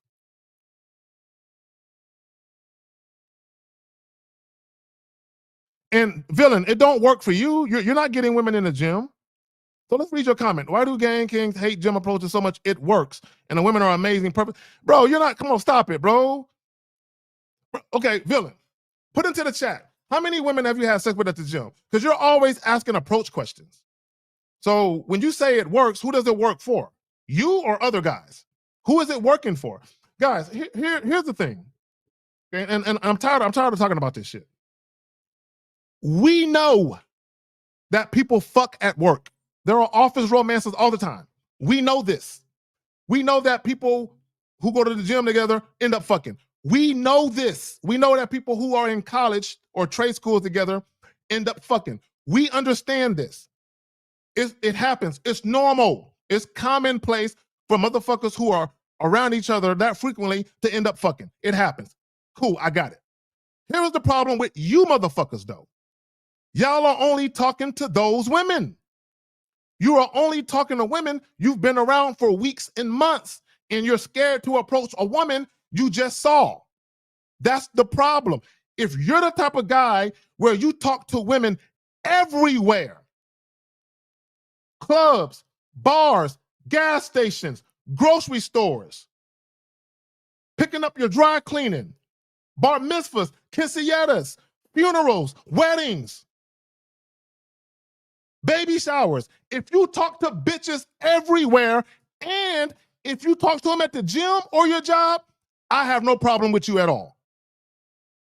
But if you're not talking to women in bars and clubs where women actually want to be approached by men, and you're only talking to women at your job or the gym, then you are a pussy and you're scared. And that's why you're doing it. There's a difference. And that's what we're talking about. There's a fucking difference. So, do I have a problem with guys talking to women at the gym? No. Do I have a problem with guys talking to women at work? I fuck multiple chicks at the job. I ain't even gonna hold you. When I went to college for the first time, I was 29 years old. I had chicks in my class, 21, 22-year-olds that wanted to fuck. At every job I've ever had, at least one or two chicks wanted to fuck. Every job. Every fucking job.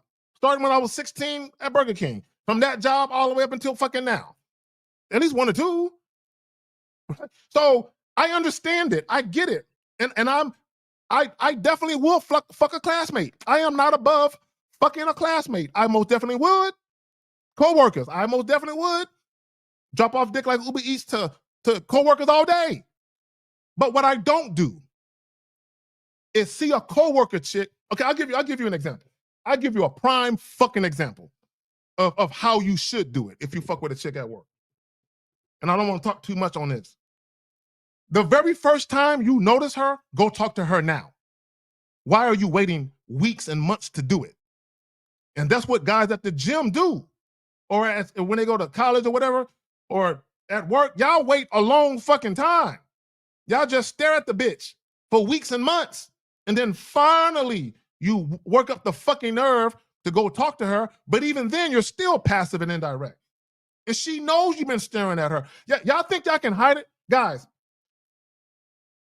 if you have the hots for a woman, and I don't know why I even said that word. I don't know why that word was in. I got to get that word out of my vocabulary post haste, right? But if you have the hot, if you have the hots for a chick and you've been working with her for months, goofy, she's gonna notice it. She will notice it. Have y'all ever been around a woman who you knew liked you, but you didn't like her? You're like, I would never let her touch my dick. Ain't no fucking way. But you can tell she liked you? Duh. So if you are around a woman for months and you are sexually attracted to her and you really like her, she can tell. So if she can, I want guys to think about this. Riddle me this. If a woman can tell that you like her and it's been months and she never made a move, do you think she wants your fucking dick? No. No, she doesn't. And here's the funny part.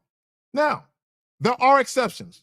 Because I don't want to lie to you. There are exceptions. But here's the problem, though.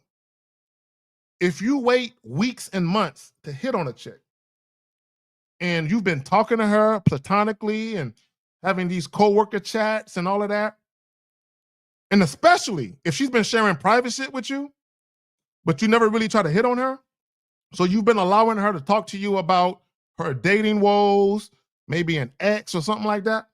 If you've been allowing her to talk to you about that, and then you try and get to the sex, she ain't gonna let you just fuck her. No, you got to date her, then she'll let you fuck. Why? Because you've already given her access to non-sexual attention. Stupid. See, guys don't realize how dumb they are. You've already, bro, if you've been working with a chick for months, bro, you've given her nothing but non-sexual attention for months. There's no way she's gonna accept dick from you now. Not now. If you give her a relationship or if you date her, yeah, she'll let you fuck on the back end. But if you think you're just gonna turn her into a fuck buddy after spending months being friendly, ain't no way. She ain't letting you do that shit. So my advice to you is, if you see a chick in your school, at your job, or for you guys, if you have a job and a customer will come in or whatever, Get her now, right when you first see her. So I'll get back to it. I want to tell a story real quick. So there was one particular woman. I'll tell you two real quick stories about chicks I had sex with at work. The first story was a chick, I never even noticed her. Never saw her a day in my life, right? Because where I was working at, it was like a campus. So there was multiple buildings, right? So I never even seen this chick. And she worked in the same fucking building, but I never seen her. So this guy that I knew came up to me and said, yo, this girl that I work with, she's been noticing you and she's been asking me about you. Do you want me to tell her anything? I said, no, I don't want you to tell her shit. I'll tell her myself. I said, but first, I gotta see what the fuck she look like. Okay, I'll introduce you. I'm like, no. I don't want to, no, don't introduce me. Nigga, I want to peek around the corner and see what the bitch look like. I don't want, no. I'm not just gonna walk up there and start talking. I gotta see what she look like. Before I even approach, I gotta see if I like what the fuck I see. So I'm peeking around the corner with like binoculars. I got the ass look right, the body. Let me look at the face. Yeah, all right. She dressed like she got some sense. All right, let me go ahead and introduce myself now. So I said, let me tell her, right? So now, bear in mind, I'm already armed with the information that she crushing on me, right? Now, here's the key though. I don't know why she liked me. I don't know why. I don't know if she's sexually attracted to me or not. And here's the key. See, most guys would automatically think she must be sexually attracted to him. You don't know that. You don't know that. She could have looked at me and been like, he dresses real nice. He has a good paying job. I've seen him in a parking lot. He has a nice car. Maybe he has a nice place to live. He might be a good guy to date and eventually have sex with. She could have been looking at me like that. I don't know, right? So my thing was, it don't matter how she looking at me because all I'm offering is what? You guessed it, dick. So basically, I walked up to her, introduced myself, and because I'm at work, I'm not going to talk about sex at work, right? And she was nervous. She was mad shy, mad nervous, blushing. She was a white girl, right? You know what I'm saying? I had to give me Martavius. I had to get me a bunny real quick. Martavius, I had to get me a bunny, bro. She was scoping me out, bro. I ain't even notice her. The bunny was scoping me out, bro. I ain't even notice her, bro. You know what I'm saying? I ain't even notice, right? So I had to give me. So basically, I said, look, here's my number. When you get off of work, well, actually, I said, what time you get off? And she told me what time she get off. I said, what time do you normally get home? She told me what time she got home. So let's say she told me I get home at 4:45. I said, this is what I want you to do. I want you to get home. Look, I'm telling you what I'm telling her. Right? Because I'm laying, even though I can't talk about sex, I can still flirt a little bit, right? My way, right? So I said, this is what I want you to do. I said, I want you to take my number. Once you get home and you've had a chance to get off your work clothes, take a shower, and put on something more comfortable, I want you to call me. Now, I want y'all to understand the mind frame, the mindset I'm putting her in. I want her to call me not when she's bored, not when she ain't got shit to do, right? I want her to call me when she's super relaxed and she's yearning to hear from me, right? So I give her those instructions, and she did that, and we embarked on a fuck buddy situation that turned into some other shit. Now, second story. But now bear in mind, I got the word from a guy, this girl feeling you, right? So I didn't offer no date right off the bat. I just said, here's my number. Give me a call. When you get off of work, we'll talk, right? Because I didn't have the time to make sure she understood the direction that this interaction is about to go in, right? And this is what I said, the direction. What direction is the interaction going in? I can't really say what I really want to say at work, but over the phone I can. Right now, second story. I'm at a whole new job, right? I get introduced to this chick. She's my SME, my subject matter expert. She's kind of like the team lead. Like, she's not my boss, but because I'm new. I'm brand new to the company, right? And matter of fact, I'm giving you a game right now. I'm the new guy. I'm the brand new guy. See, the other job, I had been there for a couple of years, right? And she was the new girl. See, the other job, she was the new girl, right? Basically. This job, I'm the new guy, right? So as soon as we get done with training class, get out of training, I get introduced to the subject matter expert, right? The team lead or whatever. The moment I got introduced to her, I said to myself, oh, I want her. Oh, I want her. Right? That's what I said to myself. I want her. Immediately. Just like that. Those are the exact words that popped into my head. I want her. So let me tell you what I did. What did I say earlier? Same fucking day, because I ain't no fucking pussy. And I go for what the fuck I want. And I said, I want her. So what did I do? So after training class was over, boom, boom, boom, I get, the last training class, it was like a 2-week, 3-week training, get introduced to her, get showed to my little cubicle, whatever. So after I get settled in, right before, because this was in the morning time, like around 8:30, 9 o'clock in the morning. The first break was like 10 something. At 10 in the morning. So when she comes by my desk, she's making sure I'm good. I said, yo, when we go on break at such and such time, why don't you join me outside? I want to holler at you. And I did the same thing. Hey, here's my number. Same shit. Consistency.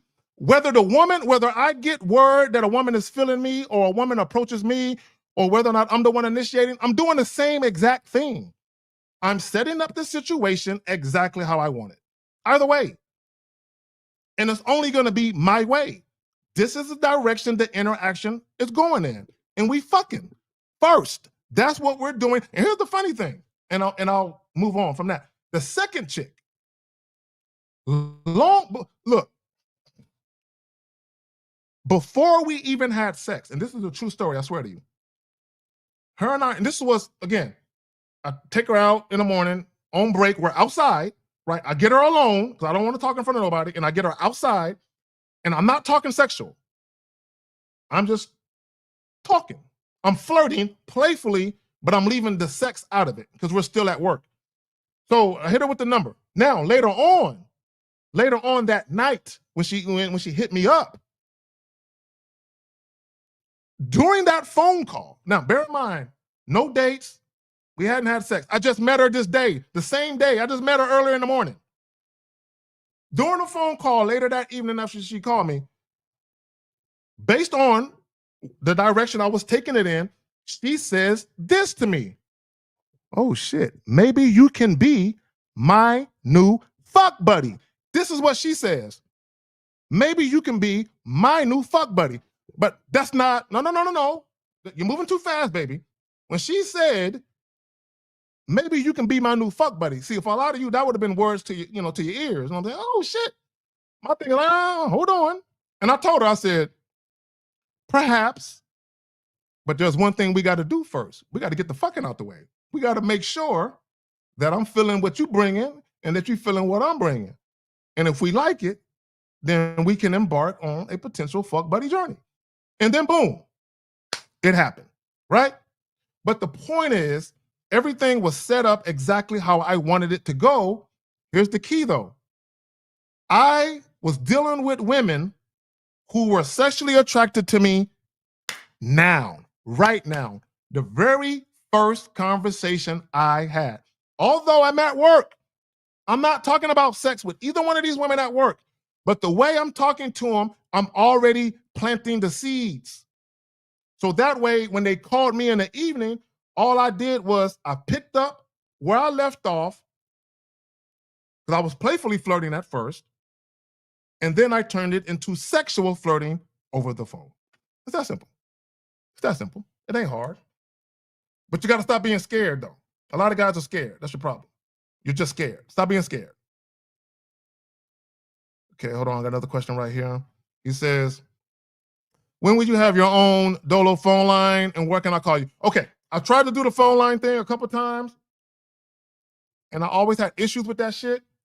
And I'm gonna keep it real with y'all. Because of these fucking inconsistent internet issues I be having, right? And this is some real shit. Full disclosure. See, when you do the phone line, you have to utilize, Bluetooth or the internet. So if I was doing that, because my shit is already janky, it might make it worse. You know what I'm saying? So that's my concern, right? So I have to figure out a way to not only fix this shit where I don't have any problems, right? Or it's few and far between, right? But I also have to figure out a way to implement that where it doesn't interfere with the quality of the show, with me zagging and shit, right? Because I can't be, it's bad enough that shit is happening every other place, but I can't be trying to take calls by myself and that shit is happening, right? Because if I'm with every other, I can just mute myself, I can disappear for a second, and everybody else can carry the show. But if I'm by myself, I can't have that shit happening. You feel me? I can't have it happen. That won't be good. Yeah,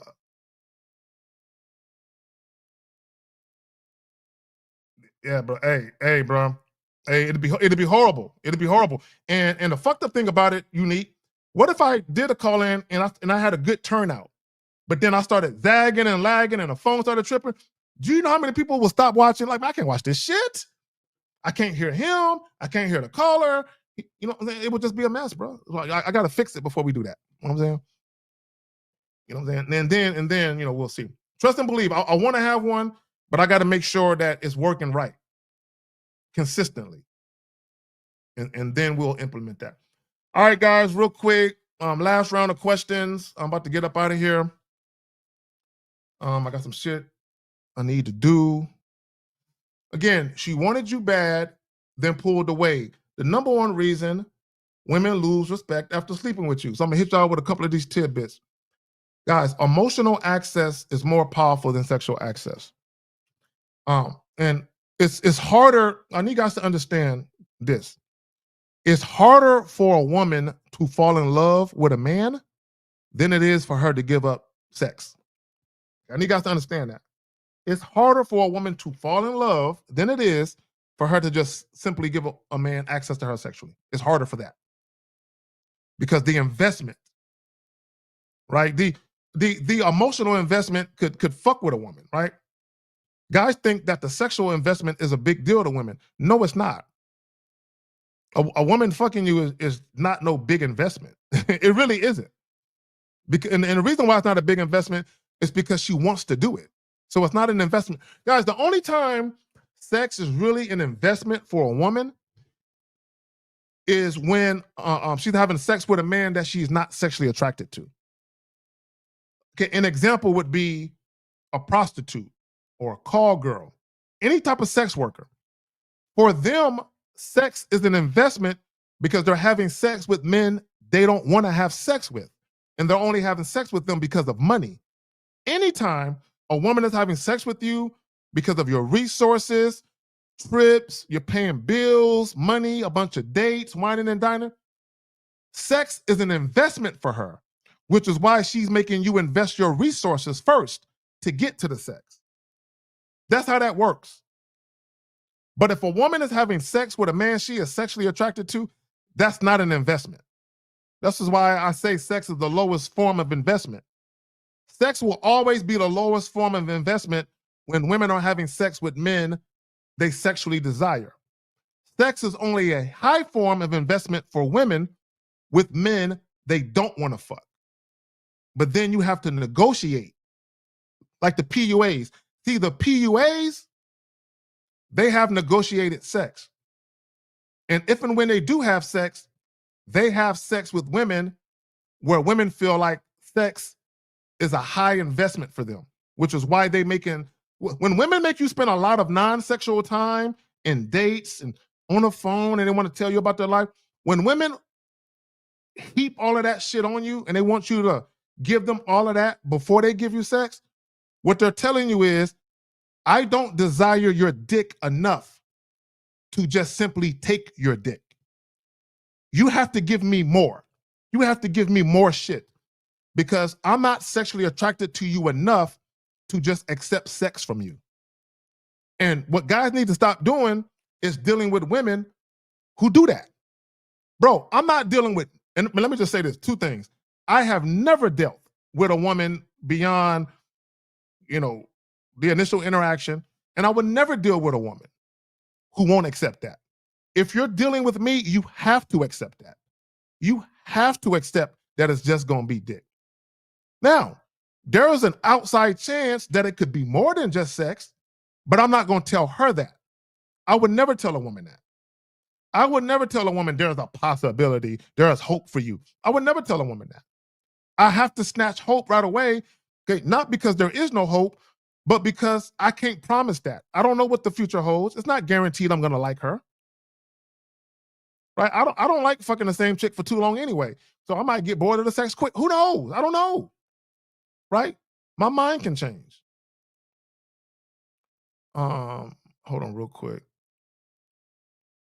There's another question or two I'm going to grab, and I'm going to be out of here. Hold on real quick. He says, many women will cash all of their chips when you are that guy. But then again, many guys cash all their chips and when women give them attention and validation. That's a great point. That's a great, the only people that should be pushing all their chips to the middle of the table are women. A man should never push his chips to the middle of the table. No, why are you doing that? You got too many chips you got to share. Like, she needs some chips. She needs some chips. No, you can't push all your chips to the table with a woman. She should be, you know what I'm saying? And this, again, so I want to rephrase what I'm saying. I want guys to get it. If a woman wants more than just sex, and she wants to be taken seriously, she has to push all her chips to the table. Because that's the only way you can actually lead the situation, is for her to defer to you. Deference, humble submission, and respect. She has to push all her chips to the table. But this is assuming that she wants more than just sex. If she doesn't want more than just sex, you shouldn't care. Guys, if all you're doing is having sex with a woman and you don't want more than just sex, you shouldn't be caring what the fuck she's doing. As long as she's showing up and you guys are having sex at the agreed upon time and place, who cares what the fuck she's doing? As long as if it don't interfere with that relationship dynamic or that arrangement, who cares, right? So let me grab this question. Okay, and again, all you're doing, guys, is you are alleviating stress. That's all you're doing. When you're dating women, you should go about the business of making sure you eliminate any stress that you can control. You tie up any loose ends. You make sure when I'm dealing with these women, I don't want no bullshit, no toxicity, no drama. I don't want a bunch of emotional gibberish. I don't want bitches trying to claim my dick. I don't want bitches questioning me where I'm going, who I'm fucking. So let me do my due diligence and make sure I can nip it in the bud and lessen the likelihood that I run into any one of those kind of problems. The problem with most guys is you don't do that for yourself. The mere fact that a woman is showing you interest, that's all you need. You don't do the due diligence to tie up the loose ends to make sure that this situation you have going on with this woman, that you can optimize it and get the most from it. Because even in a fuck buddy situation, bro, I had a fuck buddy situation that lasted almost 3 years. Almost 3 years, and it could have lasted longer. But she started to get clingy and catch feelings, and it got to a point where I had to tell her no. I said, I can't fuck you anymore. You're getting too clingy, so I can't give you any dick. And she would, and when I would run into her, she would say, my door's still open for you. 6 months later, a year later, anytime I run into her, my door's still open for you. Nah, I'm good. Appreciate you. I'm done fucking you. I've had my run. I've had my fill. I'm done. And that's another thing with discipline. You have to know when your time is up. See, and shout out to Miles and Lucario. They did a live stream earlier today, and I'm gonna do a video talking about this. See, men with game, we flip the script, right? See, guys with no game say, she's not yours. It's just your turn. Guys with game say, I'm not hers. It's just her turn. And that's exactly how I look at myself when I deal with any woman. No, you cannot cuff me. No, you cannot claim my dick. No, You cannot call it yours. My dick is not your dick. My dick is not our dick. My dick is my dick. Even if I'm in a relationship, even when I was in a monogamous relationship. And I would tell chicks, I don't care if we married or not, this is my dick. I'll do what the fuck I want to do with it. This ain't your shit. You don't have the power to influence what I do and don't do with my dick. And that's another thing. I can't give women that kind of power and control over me. Right. And here's the thing. Let me just say this about monogamous relationships. And I said this earlier about monogamous relationships or anything, any kind of relationship, poly, open, whatever. There are pros and cons to everything. There are good things about marriage and monogamy. There are not so good things about marriage and monogamy or sexual exclusivity. And one of the things about monogamy and sexual exclusivity that I cannot bear and I cannot do is give a woman access to the quality of my sex life. Okay, let me, I gotta break that down.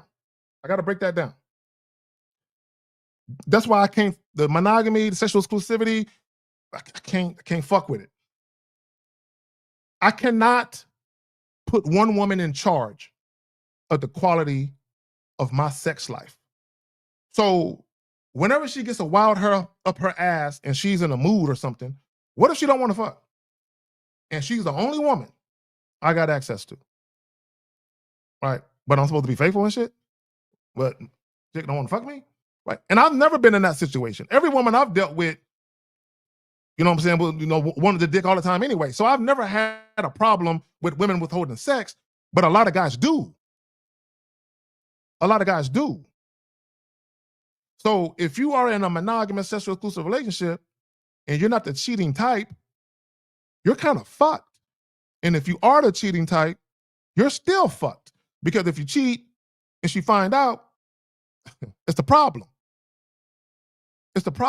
So my thing is, if you guys are going to get into these monogamous sexual exclusive relationships, you better make sure that woman is sexually attracted to you now, right when you fucking meet her. Now, if you get into a relationship or a marriage, especially one that's sexually exclusive, and that woman made you wait for sex, well, technically a woman can't make you wait. You made yourself wait. But if a woman attempts to make you wait or withhold sex and you agree to that, she's gonna do it again. I want guys to think about something. This is how you know guys don't look at the totality of their actions. Okay, and I'm gonna help y'all out. This is how you know guys don't look at the totality of their actions and they don't see how they do things to their detriment. So if you meet a woman and you want to have sex with her, and you attempt to have sex with her, or you imply sex, and she begins to withhold it, or she tries to make you wait, and you capitulate, you acquiesce, and you wait, whether it be a couple weeks, few weeks, a month or two, whatever the fuck it is, and you finally have sex. See, a lot of guys think they won because they got sex. Here's the problem. In order for you to get sex after waiting for it, you always have to do non-sexual shit. And in many cases, you have to throw money in there too. But you always have to do non-sexual shit to get it. Dates, talking on the phone, texting back and forth, spending the night, all of that, sharing meals together, watching movies. If you're waiting, if a woman is withholding sex, she's withholding sex. Okay, let me put it another way, because this is actually a manipulative tactic. When women withhold sex, it's actually manipulation, right? Because basically what women are saying, this is what women are doing. I know you want this. I know you want it, Mr. Man.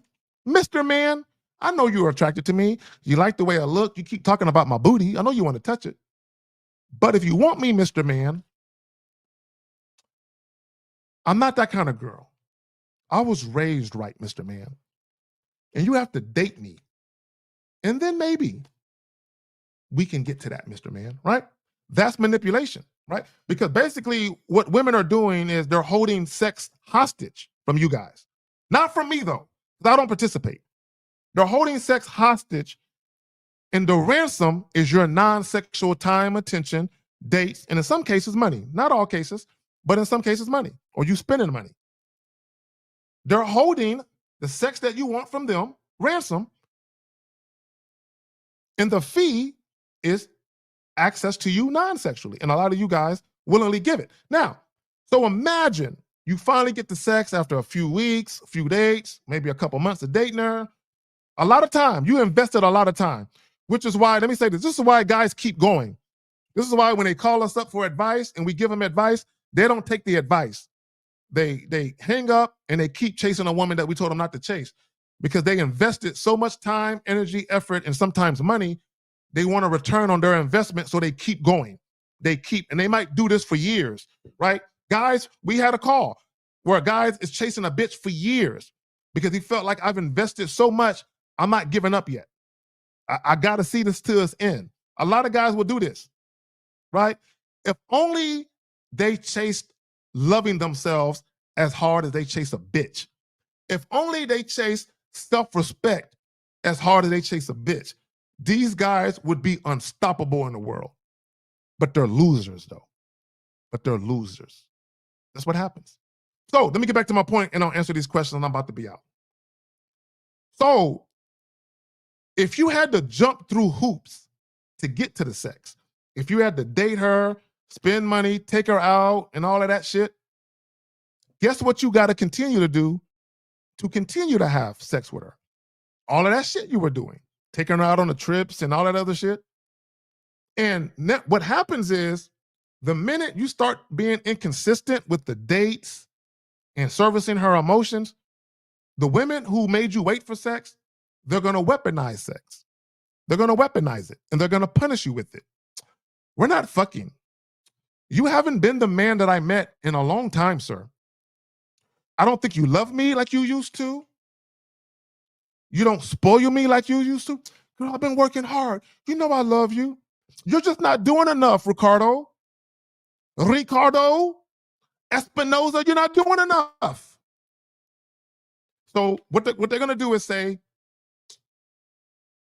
I don't feel like I'm cared about. I don't feel like I matter to you. And then what are you going to do?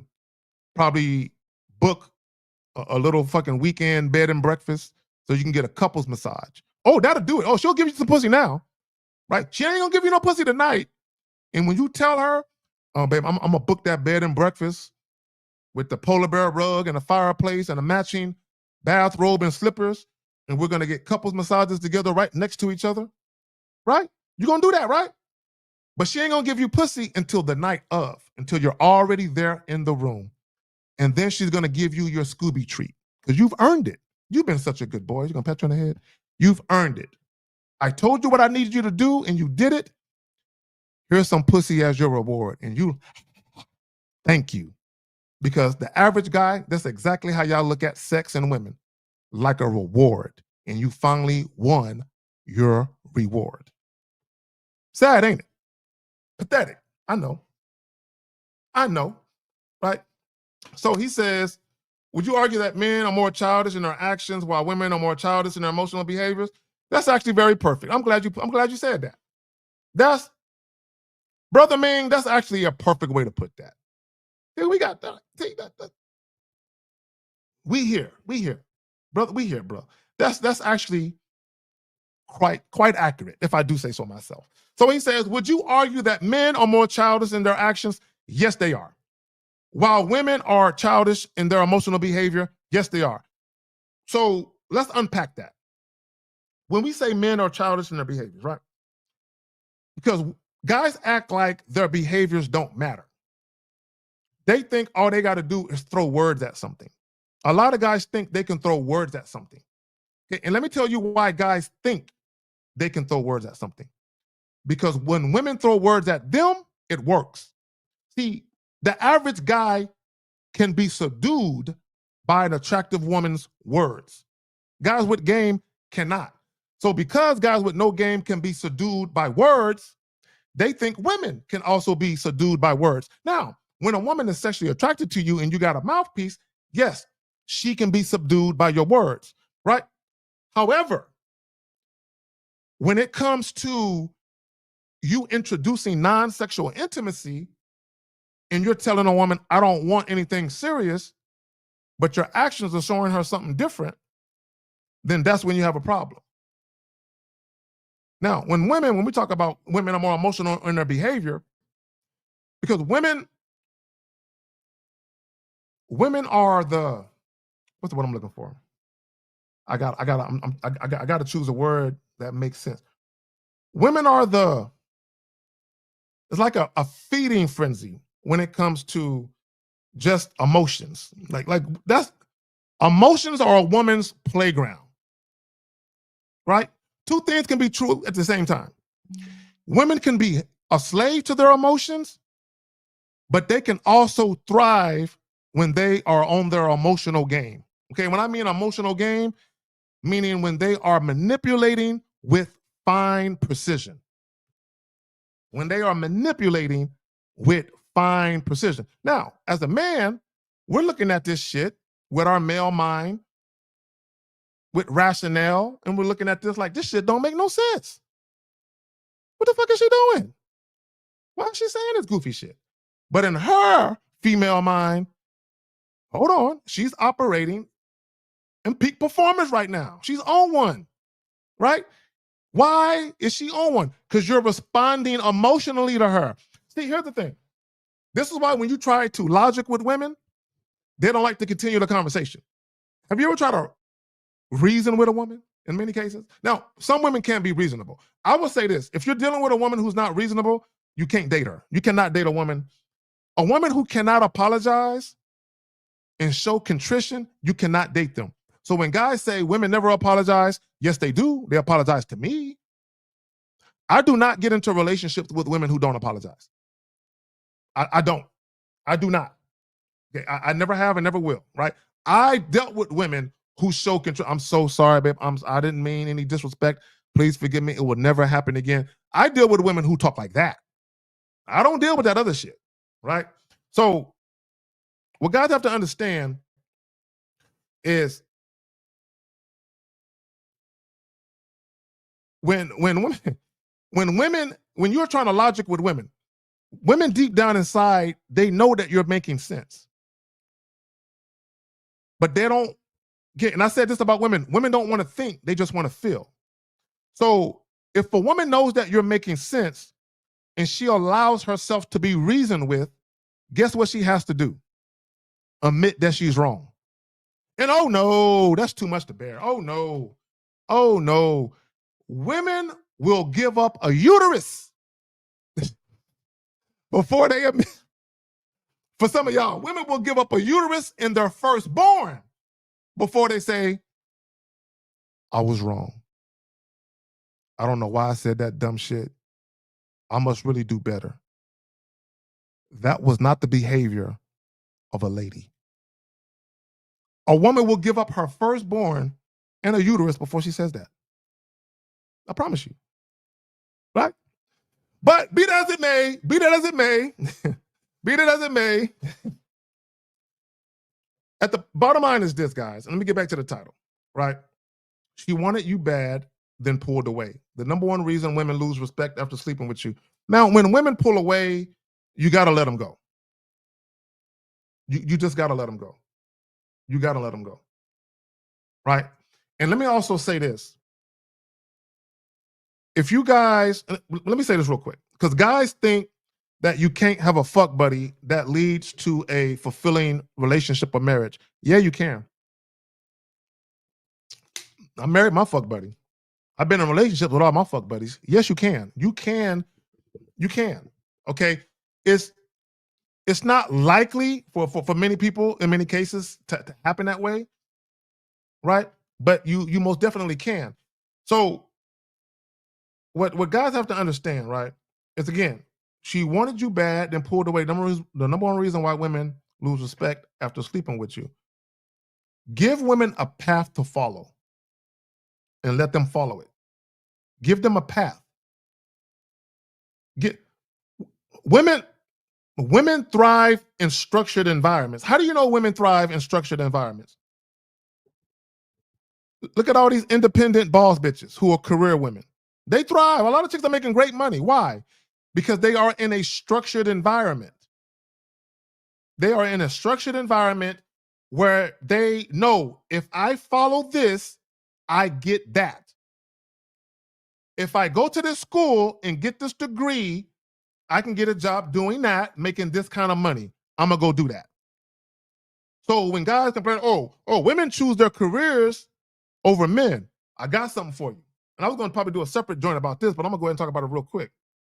Do y'all want to know the real reason why? Well, it's two real reasons why women will always choose their career over men. Two real reasons. One, for many women, they don't trust men like that. And they feel that they need a direct access to money of their own because they don't trust men like that, right? But also, oh my God. All right. Guys need to understand, right, that women having access to their own money and women having that structured environment, they can depend on that. That structured work environment is sometimes the only reliability and dependability a woman has. And that's some real shit.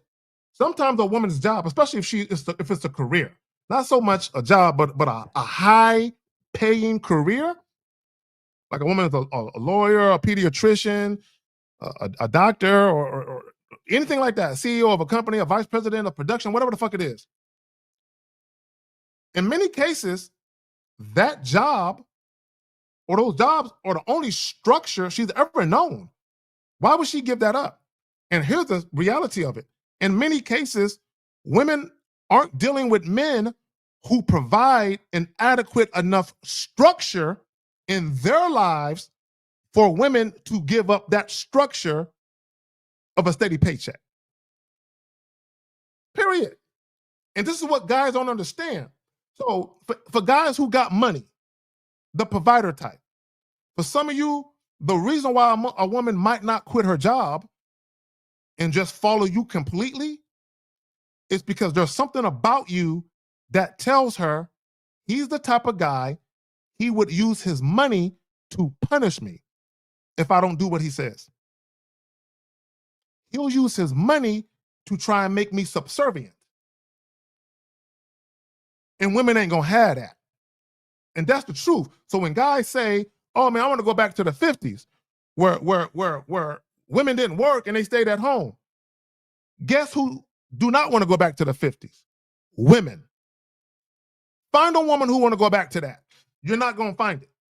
Find a woman who wants to go back to where her father basically guided who she dated, because that's how it was.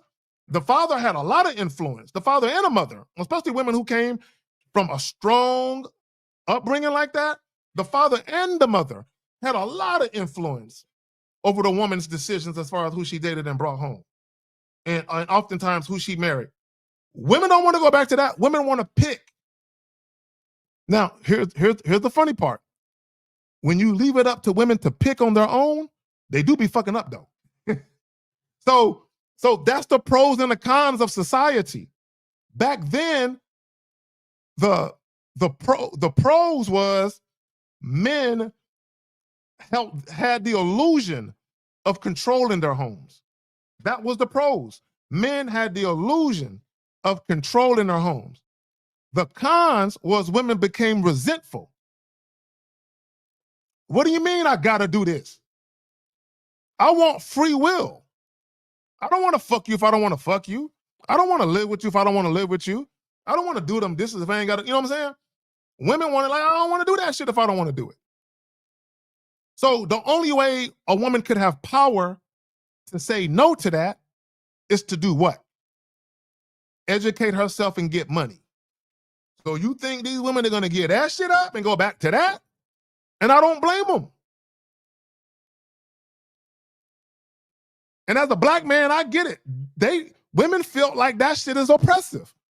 And I don't necessarily agree with that sentiment, but I can see how they might think that, and I can relate to that. So I can see how they're not going to go back to that. And this is where game comes in at. And here's the great divide, and I'm gonna bring it home. It's gonna culminate with this. This is why game is important, because the dating dynamics and the marriage dynamics changed. When you got around to the 60s and the 70s, and women started becoming educated alongside men and started getting jobs, being professors and all of that, and they started eventually getting to the point where they're making just as much money, if not more money than men, and in some cases they're more educated than the men that they date, it changed the dating dynamics forever. And the guys that are suffering are the guys that have a 1950s traditional mindset. And the guys that got some game about them said, oh, these women think they slick. They think they ain't got to listen to a nigga because they got some money. They think they ain't got to listen to a nigga because they got a job. They think they ain't got to listen to a nigga because they got a business. The hell you don't. Because I ain't going to fuck with you if you don't. But here's the key, though. You have to give women free will. Free will. And this is why, see, back in the 50s, the 40s, the 30s, sexual attraction was not the number one way to attract women. Y'all know that, right? Sexual attraction was not the number one way to attract women. Resources were. Resources were. So for many women, their sexual desires and what they wanted from sex had to get put on a back burner. Because in many cases, they were marrying men they were not sexually attracted to, that they settled for. Right? So now, what happens is, so if women have power, because when I say power, I'm not power of choice, power to decide who they fuck and who they don't. And women have immense power, way more power than they ever had. And they got it. They have power, who they fuck and when. It wasn't always that simple. But now that they got that power, guess what? The men who are the most sexually appealing get first dibs. Period. In any fucking society, men who are the most sexually appealing get first dibs. Now, if you are sexually appealing and you have resources and you have game, you're at the top. Sex appeal, resources, and game. Most guys don't have that. Most guys have resources, but no game and no sex appeal. Or they have resources and sex appeal, but no game. See, if you have resources and sex appeal, you'll get a lot of women. You'll get a lot of women who want to fuck you, and you'll get a lot of women who want to be with you in a relationship. But then you'll get a lot of women who ultimately mistreat you and give you hell. Why? Because you have poor bitch management skills. You don't know how to manage women in your life. So when you have sex appeal, the looks, the money, but you don't have no game to you, you don't know how to manage women. So yeah, you get a lot of sex, but you always complaining about, man, these chicks is hard-headed. These chicks don't know how to listen. Man, she's inconsistent because you ain't got no game. And what happens is, once a woman, if a woman is sexually attracted to you and she's feeling you, and once she begins to deal with you and she realizes you ain't got no game to you, you ain't got no structure to your life, you ain't got no discipline in your life, she can't respect you. You have no structure. What is she gonna follow? See, guys think that the money is structured. No, the money is not the structure. You are. You're the structure. Now, the money can enhance the structure, meaning your quality of life, but you are the structure, meaning your boundaries are the structure. Your standards are the structure.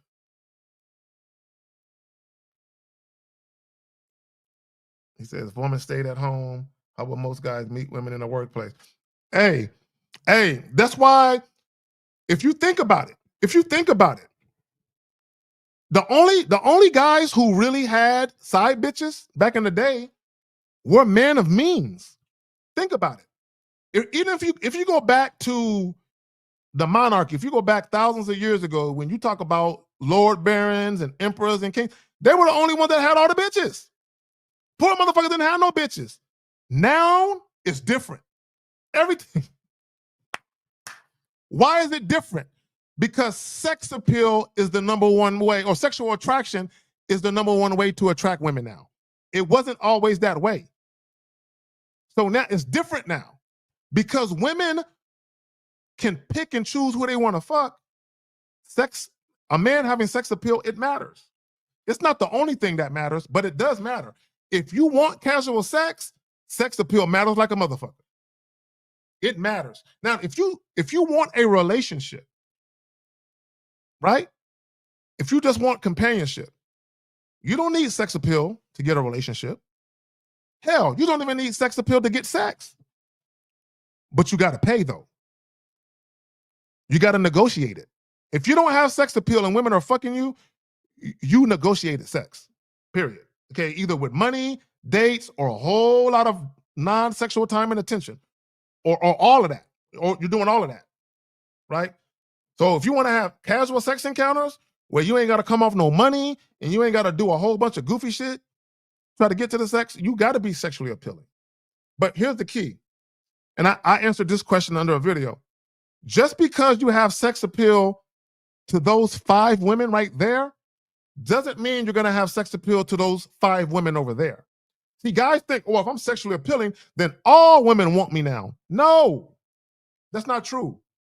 Having sex appeal, all that really means is compared to the average guy, you're more sexually desirable to women. That's all that it means. Having sex appeal, all that it really means is that compared to the average guy, women tend to want to have sex with you more casually. That's all that having sex appeal really means, is that you're the kind of guy women typically are drawn to you sexually compared to the other guys. That's all that means. It doesn't mean you're going to get every woman. That's not what that means. So that's why guys, when they think, well, once I learn game, I'll be getting all the bitches.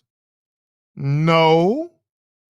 But what you will find is that the women who are for you, because of the way that you move now, you will identify them quicker. And that will lead to quicker sex. Let me say that shit again. Once you get some game about you and you change the way that you move, the way that you conversate, the way that you present yourself, what you will notice a lot sooner is the women who are about it. And because you're noticing that sooner, and you could elicit or evoke those type of reactions, you're having quicker sex. So it's not 2 or 3 dates anymore. It's not a bunch of phone calls anymore. You're actually saying, guys, here's the thing. And I've said this, and I'm not bragging. This is not about bragging. I'm trying to make a point. Once you've had sex with dozens and dozens of women, and some more dozens, the very first night or day that you meet them, or the very first time you see them, or the very next time you see them. So let me rephrase what I'm saying. Let me rephrase what I'm trying to say. So if you're the type of guy where you've had a lot of sex the very first night you meet women, meaning one night stands, whether you fucked a chick the first night and y'all kept fucking, or you fucked a chick the first night and that was the one and only time you had sex, it doesn't matter.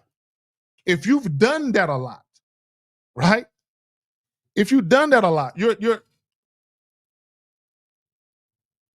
gonna see how easy it is, right? It becomes easy. It's not hard at that point. So a lot of times guys say casual sex ain't easy. Change the way that you deal with women, change your mindset, change your mentality, start approaching women as if it's the foregone conclusion that the pussy is yours. And I did a video talking about that.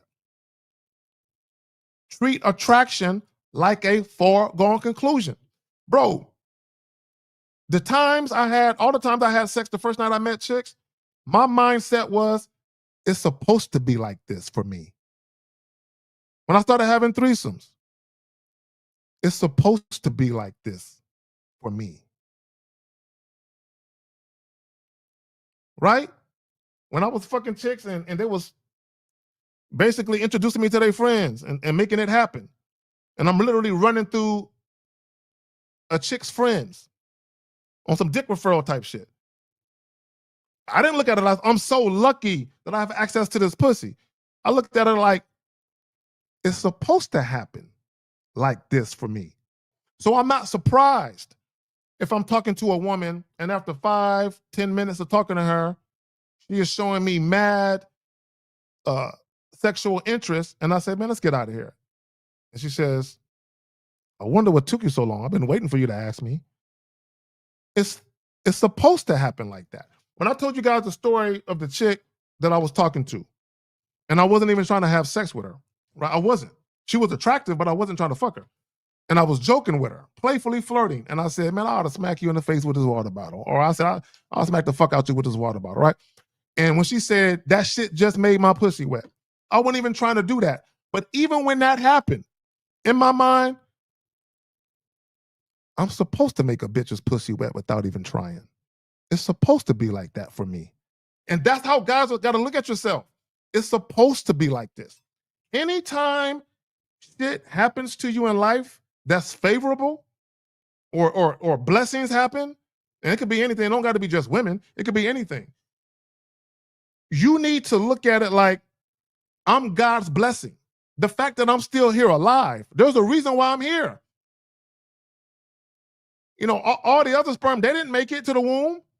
There's a lot of babies that don't make it to be conceived. They're stillborn. And there's a lot of other infants that don't make it past being infants. I'm still here as a grown man. I'm blessed and highly favored. I'm here for a reason. So anything good and favorable that happens is supposed to happen. And I want it all. I'm greedy. I want everything that's supposed to happen that's good. I want my blessings times 10. It's supposed to happen. Why? Because I'm moving right. And here's the key. I'm moving right. Zach, what do you mean by you're moving right? I don't lie to women. I don't play games with women. I don't play with women. And I don't let them play with me either.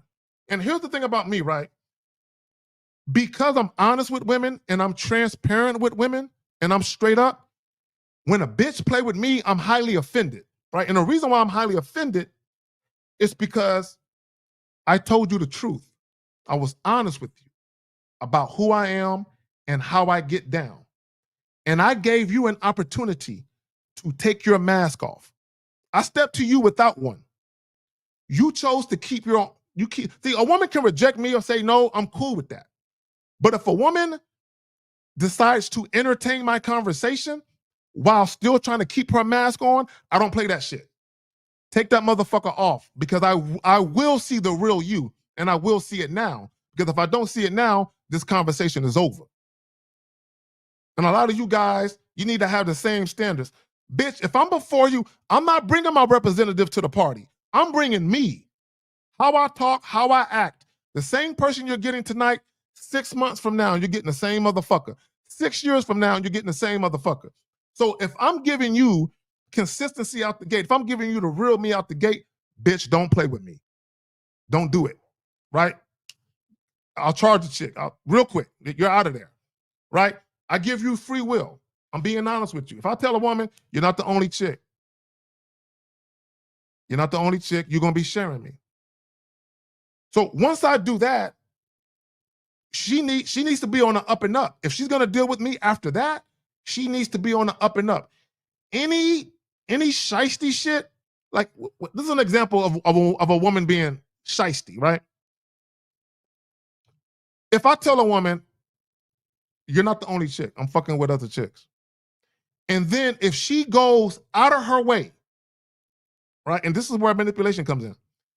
If she goes out of her way early on, and she does it often to try and let me know there are no other guys, that's a red flag. That's a red flag.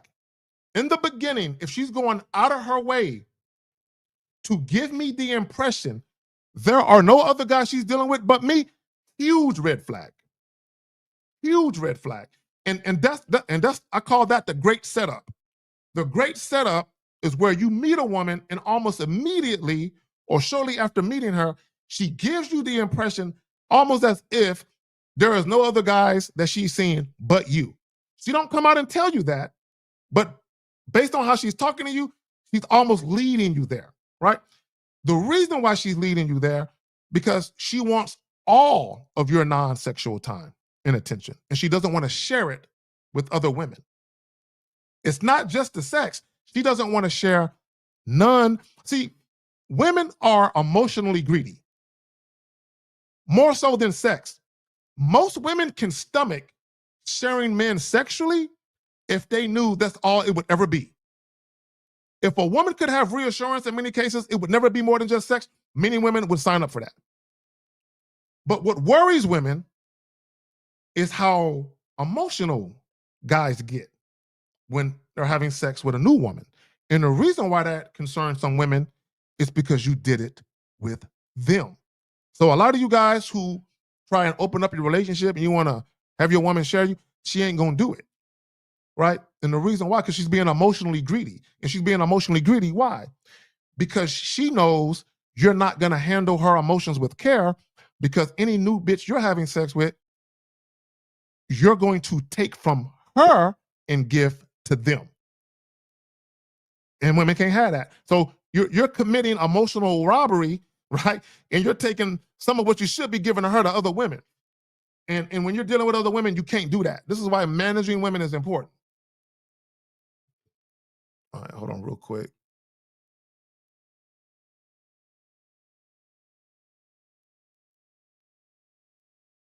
All right, so Record's a great example. We got sex appeal because Record. There's a lot of guys like Record. There's a lot of guys like Record. A lot of guys, women think they're handsome. And in some cases, women are sexually attracted to them, quickly. And they can have sex. They can have one night stands. They can take a woman out on a date and have sex. First date, no problem. But what happens? They get greedy. And this is what happens with a lot of guys. And a lot of guys don't realize it. When you spend a lot of time trying to score casual sex, when you spend too much time doing that, it's not just the physical act of sex that you're searching for. What you're really searching for is an ego boost through sexual validation. You're looking for sexual validation. Meaning, if you pay attention to Rekka, this is what I notice about Rekka, right? Pay attention to when he calls in. This is what I notice about him. Every time he calls in, it's like a dual call. A dual, when I say dual, meaning two, it's a dual call. Part of the call is to get some understanding from Mr. Lucario and Miles. That's part of it. The other part of it is his ego coming out. You can hear it in his ego. Like, he'll be asking Elle some questions, and then he'll always slip in there. Oh, and by the way, I had her squirting all over the bed. And then he'll ask some other advice. And by the way, she can't get enough of the dick. Like, he'll just arbitrarily bring this shit up. Nobody's asking him about that. But the reason why he's bringing it up, because it's important for him to feed his sexual ego. He wants to be known as the best lover, the guy with the biggest dick, the guy that made her come the most, the guy that made her squirt the furthest, the guy that made her shiver the hardest. A lot of guys, they want to be that for women, and bro, you can't do that. You cannot walk around trying to be the woman's best everything. Bro, you will kill yourself doing that. All you need to know is, when I give her this dick, she loves it. Whether I was the best or not, who cares? If I made her orgasm 10 times and another guy made her orgasm 20 times, so what? I am not trying to beat his record. I don't give a fuck about that shit. I don't give a fuck about that. He's the past. I'm the present. I don't give a fuck about that shit. But a lot of guys, in their mind, they're always worried about, what if a guy was bigger? Is she still thinking about him? What if a guy lasted longer in bed? Is she still thinking of all this goofy shit? But I ain't got time for that shit. If she likes what I do, that's all I care about. Right there. Dominance Academy, taken from Peter to give to Paul. Dangerous way to move. Shout out to Zach. In perfect way. And great minds think alike, Mr. Justin, because right when I was reading your comment, I was thinking just that, the whole rob Peter to pay Paul thing. And you can't do that. Every woman in your stable gets 100% of you. Okay, let me say that shit again. Every woman, and that's more pimp vernacular for y'all motherfuckers, but every woman on your roster or any, if you're dealing with multiple women, every woman gets 100% of you, right?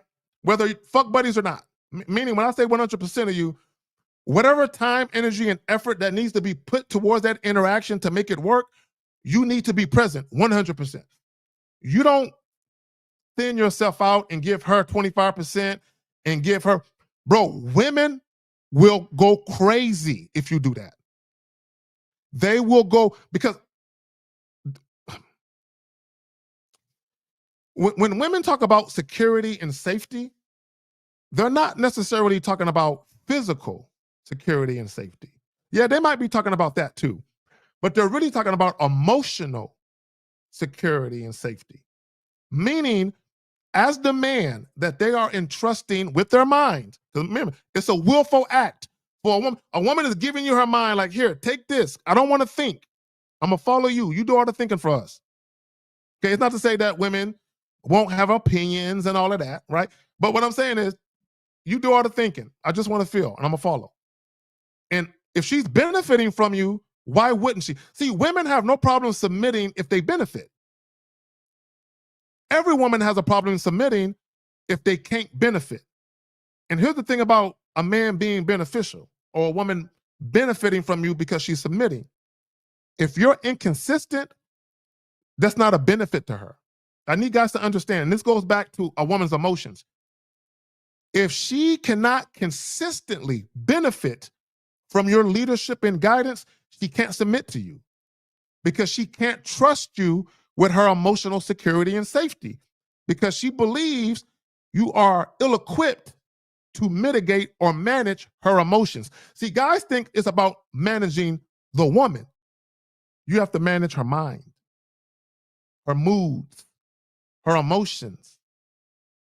When she is depressed or stressed because of family members or her best friend, they're fighting and she's really upset about that, or her person passed away. Bro, you got to handle that. I remember my ex-wife, right? I remember her father passed in October, right? Not this past, I'm just saying the month. I'm not saying a year, just a month. Her father passed just unexpectedly, heart attack in October. And I knew what her father meant to her, right? And she was devastated. I was at the hospital. I was there.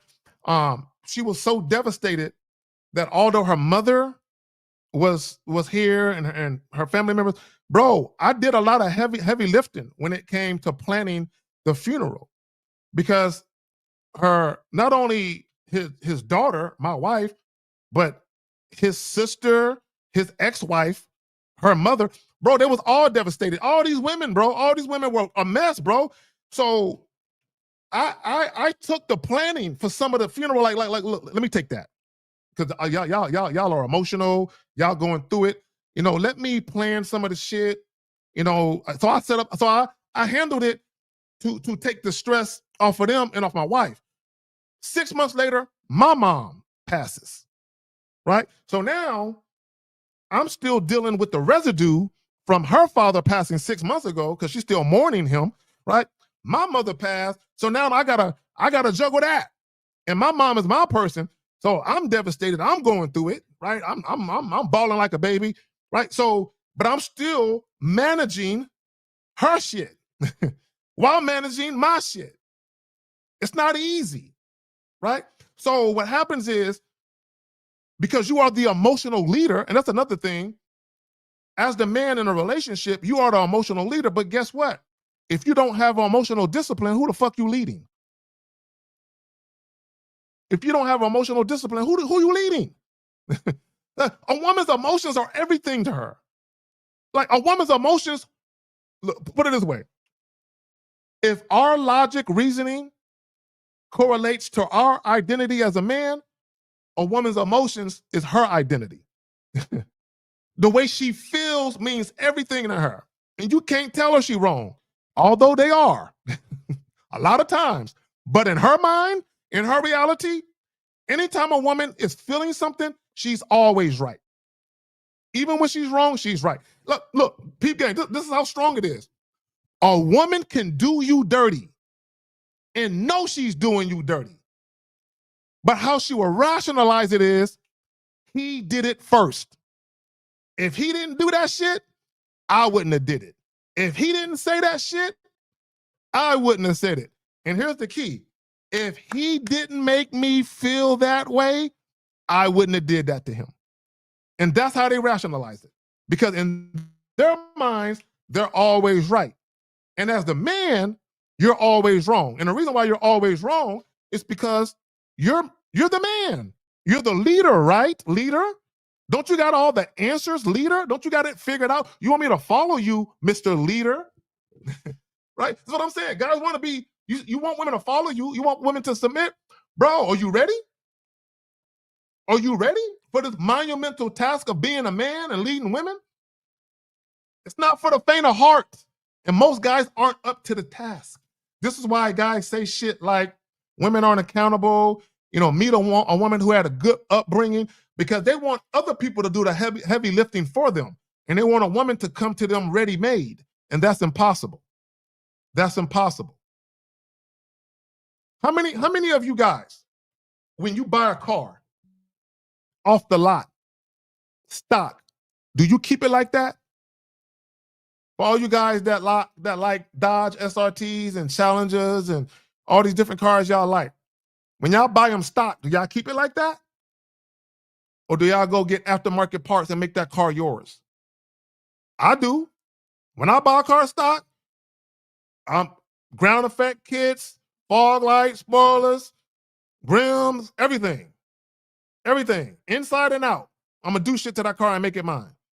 I'm gonna spend money on aftermarket parts every fucking time and make it mine. When you deal with women, if you think about women, think about a woman fresh off the assembly line from God.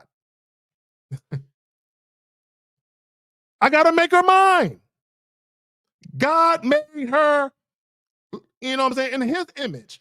Her parents or whoever raised her, they gave her their influences and all their beliefs. Now it's time for mine. Now I have to instill me in her. Pun intended. I have to instill Carrie in her. Again, pun intended. I have to, again, if she's going to be a part of my life, I have to know, does she get along well with me like I get along well with me? I love me some me. I love spending time with me. I need to know, is she going to like spending time with me like I like spending time with me? I like simple shit. I don't like drama. Is she going to like spending time with me and not like drama like I like it? You see what I'm saying? I got to figure that out. And I got to see, can she consistently do this? I like her. No drama, no toxic shit, no bullshit. Okay, it's been 2 months. Can she do it for 6? Oh, shit. She did it for 6 months. Oh, I like her. Can she do it for a year? Oh, she did it for a year. I might fuck around and make her my girl. Can she do it for a year and a half? Oh, shit, she did it for a year and a half. Huh. I've been thinking about being a father. Shit, if she does this shit for another 6 months, you see how through consistency, before you elevate her, before you invest more of yourself into that situation, before you give her more access into your life, okay, she's been consistent. That's why I'm giving her a little access. Before I give her more access, I need to see how she does again. If you think about a job, can you start a job and get promoted right away? No, you got to wait a year. Okay. Matter of fact, you can't even get health benefits until you're there for 3 months. You got to show them how dedicated you are and how invested you are in the position they fucking gave you. Why would they give you benefits and you're not showing that you're going to stick around and abide by the standard that they set for you? That's what corporations do. And I said this, men need to run relationships and marriages like corporations. Baby, you don't get that benefit yet. You only been here a month. You got 60 more days. As long as you perform admirably and you don't give me no trouble, meaning consistent, no flaking, nothing, no attitude, nothing. Perfect. She need to be fucking perfect. And I know women ain't perfect, but just as realistically as possible, she needs to be as perfect as possible. Right? And this is what I mean by that. And I said this, and shout out to all my women. Women are chameleons. Okay. And I don't say that haphazardly. Women are chameleons in a sense that they shapeshift or they take shape of who they need to take the shape of to get what they want. A woman can be a slut if that means she gets what she wants. She could be the all-American girl next door who's a good girl if that's what it means to get what she wants. Women will take whatever shape that they need to get what they want. If they got to be a bitch, they'll take that shape. If they got to be the damsel in distress and they act like they're an airhead, although they're not, they will take that shape. They will morph into who they need to morph into to get what the fuck they want. And men need to understand this. And this is all women, not some. This is your mother, your grandmother, your sister and your daughter when you have her, your cousin, the lady at the crosswalk, the nun, the lady in the grocery store, every woman. They will take the shape of whatever they need to take the shape of to get what it is that they need. They'll do it. And that's not a bad thing. But as a man, though, if a woman is going to take a particular shape, I'm going to mold that shit. Peep what I just said. While she's out here shape-shifting her ass the fuck off, when she come my way, that's cool.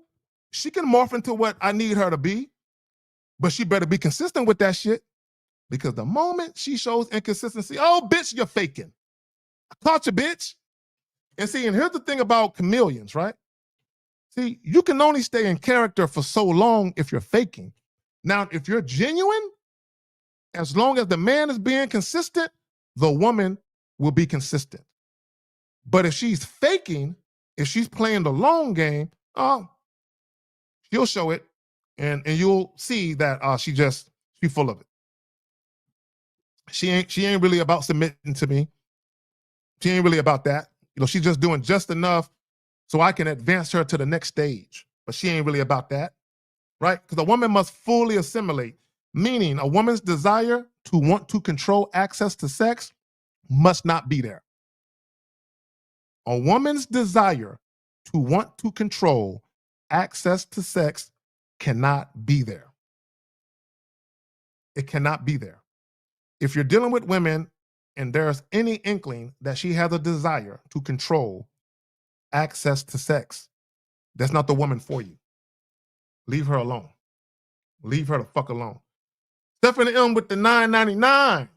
Appreciate you, man. Appreciate you. And we had another one. I think we had make sure I get them all. I don't want to leave y'all hanging and shit. And he sent another one. Eddie Cruz with the 5. I think you sent 2, or maybe that was the first one. Okay, yeah, maybe that was the first one. But if I didn't get it, I got it now. I got it now. Okay, real quick. Let me see. We got a question. Did we get that question? Hold on, real quick. I'm gonna get one last question. I'm about to be out. I saw something that caught my eye. What the fuck did it go? What the fuck did it go? Okay, no, it was Justin. Justin, it was you. That's what I was looking for. But there's the question. I'm gonna get to it. Got to give her something consistent that's worth following. And here's the thing. This is why consistency is important from a man, because it again, when we talk about structure and women feeling emotional safety and emotional security, that all hinges on the consistency of the man. How consistent? Because the moment you show that you're inconsistent, it scares women. When a woman really likes you, the moment you show you're inconsistent, it scares her, because now she's like, oh my God, I can't depend on them now. And it scares her because she wants to be all in, but she's afraid you'll let her down. So some women might withdraw because she's afraid you'll let her down. She wanted you bad, then pulled away. The number one reason women lose respect after sleeping with you. And let me just say this about being inconsistent. And I'm not saying that this is the case all the time. But in some cases, women might take your inconsistency as rejection. He doesn't like me anymore, or he likes another woman more. Right? I need people to understand that. So sometimes women will take, because here's the thing about communication. Women typically are only as good at communicating as the men that they're with. Okay, let me say that shit again. I don't want that to go over your head. Women are only typically as good as communicating themselves as the men they are actually with. So if you are a guy where you are a great, detailed, attentive communicator, right? You're an active listener and all of that. Even if women are not, they will develop into that because they see how you're moving. But if you yourself are inconsistent as far as how you communicate, women will follow suit. So what happens is women will get into their head and think shit, and they'll never come to you with it. And they're acting funny, and you don't know why they're acting funny. Because in their mind, they think you should know, but you don't. And the reason why they think you should know, because the fact that you're inconsistent, they think you're doing it on purpose. Right? And sometimes guys are. But even if you're not, some women are going to think you're doing it on purpose. And they're going to think, oh, he's playing with me now. Look, he knows I care about him. He sees I like him, and he's playing with me like this. Fuck him. And it might not even be like that. You might be like, she's tripping. But the damage is already done, bruh. Because her perception has been formed about what she thinks you're doing. And this is the inadvertent behavior. This is why game is so important. This is why the PUA tactics are so damaging to men, because it teaches men to step outside of who they are naturally to do shit for women who don't care about them. And then if you happen to get the woman, now you cannot consistently do the things you did to get her because it's not part of your identity. So what happens, because we are human as a man, you might forget to buy her flowers. You might forget to do whatever it is you were doing that got her into you. And now she's mad at you. And she's mad at you because you introduced something that was never supposed to be introduced. And the reason why it was never supposed to be introduced, for two reasons. One, it's not part of who you are. So why are you doing it? And two, because it's not part of who you are, you cannot consistently keep up with it. See, you can consistently be you. You can never falter being you, but you can falter being somebody else. Or you can falter being like a person somebody else wants you to be like. And let me just say this real quick. And this is a warning for all you guys. A lot of you guys, women got you out here mimicking their ex-boyfriends. Okay, let me explain what I mean. When I say women got you guys out here mimicking their ex-boyfriends. Women are very clever. And I'm not saying that all women do this. Some. Just like you guys heard the saying, if a woman makes you a sandwich and never asks you what you want on it, she's making you another nigga sandwich. Same thing, right? When women are out here dealing with you and they're trying to tell you how to date them, or they're giving you suggestions about where you should take them, in some cases, there's an ex that they can't get back. Okay, listen to what I'm telling you. There's an ex that they can't get back because they fucked up. And they're not going to admit to you that they fucked up. Okay, listen to what I'm telling you. But they fucked up and they can't get them back. So, and they're not going to tell you that, right? And if they ever tell you about him, they're always going to make him seem like he's an asshole. But he's not he's only an asshole because she can't get him back. And when she called him to offer him some pussy, because this is what women do to weak guys who are ruled by sex, and they want you back, and you won't let them back in, they'll use sex. You know you missed this pussy. Can I come over? Just for a little while. I promise I'll go home right after. All right, girl, come over. The moment you do that, she knows she got you. But when you got game, you tell her this. Keep your shit. Just like that. Keep your shit. And she like, damn. Because what fucks her up is that one point in time, you liked the way that she looked. You thought she was pretty. It's not to say that she still isn't, but at one point in time, She felt that you felt that. And not only that, she knew you used to love the sex. And now you telling her, and she's offering it to you, and you telling her, keep your shit. I don't want that. Bro, it'll fuck a woman up. It'll fuck her up. It'll fuck her up, right? So again, back to my point. Sometimes when women try to get back in and they can't get back in, they'll try to use sex, right? But when you give them the sex, they can't respect you because now they know he's ruled by sex. He doesn't stand on anything. If I piss him off, if I disrespect him, he'll say all kinds of shit to me. He'll tell me to go home. But after about 2 days of him not getting this pussy, because I know he like to fuck me all the time, I'm gonna give him about 48, 72 hours. That's about the time that sexual frustration sets in. And right around that time, I'm gonna hit his goofy ass up and watch him fold like a cheap tent. And for many women, it works all the time. You fold. This is why I don't believe in makeup sex. Making up. If we're making up, that means I'm mad about something, right? So if I'm mad about something, oh no, we gotta rectify that. And that's where if a woman does something that got you pissed, I'm gonna need some contriteness. Is that a word? Contriteness, right? I'm gonna need her to be contrite. I'm gonna need her to profusely apologize to me. And here's the key, and I'm about to finish it with this. Most guys would be like, yeah, right. If a woman adores you, respects you, and you fucking her good, she would apologize. Because she knows if she doesn't get dick. And when a woman is intoxicated by the way that you fuck her, the way that you lick her, fuck her, finger her, talk to her, touch her, all of that, she's gonna apologize quickly. I told you guys a story. How I had a young lady, she irritated me. I said, look, I'm gonna need to holler at you. I'm gonna need you to hit me with an apology. And I'm gonna need you to tell me why you are apologizing and tell me why it's an issue. See, when I get a woman to apologize, I need her to tell me why and why it's an issue and how it can be a detriment. So she understands that I'm not making her, well, you can't make a woman apologize, but I want her to understand that her apologizing is not about stroking my male ego. No, her apologizing is about her understanding the error of her fucking ways. I need you to know you fucked up. I don't see what you don't want a woman to think about you is he just bitching again.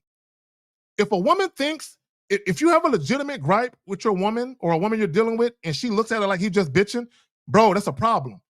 She needs to look at it like, you know what? He's bringing this up to me. This obviously is a serious concern for him. I better take this man seriously. That's how a woman needs to look at your concerns, right? I think that was the last question. I think we got all the questions. Hold on real quick. Hold on. Yeah, that was it. All right, y'all, look. Hold on. What was that? Did I see something?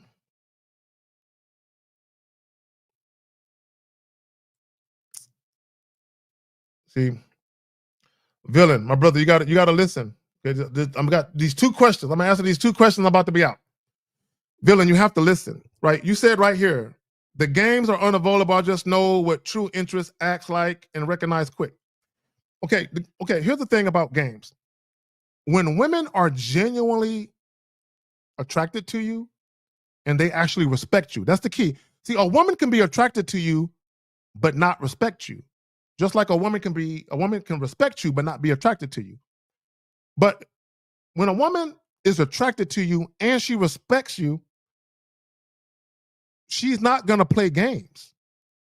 She's not going to see a woman who knows that she has it good, meaning a woman who realizes that she has what appears to be a good thing. Why would she fuck that up? It's like a woman getting a job paying her $200,000 a year. And she just came from a job paying her $50,000. And now she got a job paying her $200,000? Bro, she's showing up to work on time. She's taking all her lunches and breaks on time. And she's gonna offer to do extra work for free if she needed. Bro, she ain't fucking up. This is what guys gotta understand. When women truly value the opportunity with a man, bro, sometimes they're so perfect, it's scary. It's like, God damn. She always own it. Because she don't want to upset the apple cart. She don't want to rock the boat. She likes it too much. Again, what do I say? Women don't want to think, they want to feel. So if you're making a woman feel good, if a woman consistently feels good in your company, every time she talks to you and sees you, she feels good. Why would she fuck that up? She wouldn't. She wouldn't. She's gonna behave herself. And that's some real, she's gonna behave herself. She don't want to fuck that up. Okay, all right, hold on real quick. All right, so this is the last question. About to finish this up. How do you reinforce that confidence? How do you reinforce that confidence? Is it more than just constant? Okay. Guys, confidence is just trust. That's all confidence is.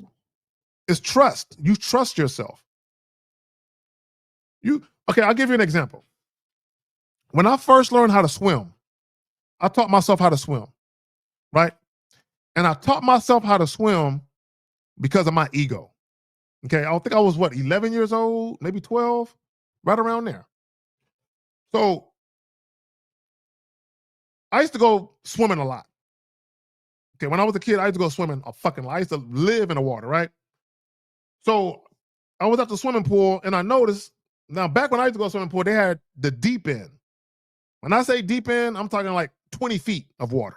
Not no 5, 10 feet, 20 feet, right? With the little diving board and a big fucking diving board, like the 20 feet in the air diving board, right? That's the shit we used to jump off when we were kids, right? So, but I couldn't swim though. So what I could do is I can jump off the diving board and get to the wall and hold on to the wall all the way until I got my ass to the shallow end where my feet can touch. I could do that all day. But I couldn't swim. I couldn't float. I couldn't stay in the deep end for a long time. But I noticed that a bunch of little kids younger than me was doing that shit. Like I'm like 11, 12 years old. There's little 6, 7, 8-year-olds doing flips off the big diving board and somersaults and swimming without holding on to shit. And I'm like, I can't have these little kids showing my old ass up. And plus, there was girls. Guys, y'all know what it is. Little kid, you got girls out there, they seeing the little kids do shit. Oh, that was cool. And he could swim in the deep end. Oh shit, fuck that, right? So I taught myself how to swim just for an ego thing. But my point is, what made me want to get in the deep end and learn how to swim was I trusted myself. It wasn't about to get no bitches, right? I wasn't trying to get, it was about, why am I so scared to do this thing that little kids are doing, right? But I trusted myself and I just went and did it. And over time, boom, I can go swim in the ocean. Now, I'm not trying to be out there for hours. I'm not that strong of a swimmer. But now I could hold my breath underwater for 2, 3 minutes. You know what I'm saying? I couldn't do that. You know what I'm saying? But I taught myself. You know what I'm saying? But I had to trust and believe that if I wanted to achieve this thing, I could do it. If I wanted to make this happen, I trusted that I could do it. That's all confidence is I trust I can do it. I trust that women will sexually desire me. I trust that will happen. I don't know what woman or which women will sexually desire me, but I trust that women will sexually desire me. I just have to find the ones that I'm attracted to that do. So in order for you to find the women that are attracted to you, that you also are attracted to, what do you have to do? Have a conversation. What's the best way to do that? Sexually flirt. So that way you can know sooner rather than later whether or not there's sexual energy there. And if there is, good for you. Now it makes sense to deal with this woman. But if there's no sexual energy there, why are you still talking to her? Why are you still talking? Go to the next woman. There's more women to talk to. Don't waste your time on women who are resistant to the ideal of dealing with you. Right? So to reinforce, guys, confidence, nobody can teach you how to be confident. Confidence is self-taught. That's what guys need to understand about confidence. Confidence is self-taught. Nobody can teach you how to be a confident man. In your mind, you have to get over your fears, your insecurities, or whatever has your mind hostage. You have to make a concerted decision to say, enough. I'm tired of living life scared. I'm tired of seeing all these beautiful women with these fat asses and supple titties pass me by. I should be motorboating that. I should be fucking her from behind and seeing that ass just ripple against me. But here I am afraid. And that's all that it is fear. Nothing else. It's not society. It's not social conditioning. It's not your culture. It's not your religion. It's not none of that. It's fear. Choice. You got a choice. Make a choice. I say fuck society. And this is what I would ask all men in society. What has society ever done for men anyway? Think about that. Guys are so socially conditioned to deal with women based on societal conditioning, but what has society done for men anyway?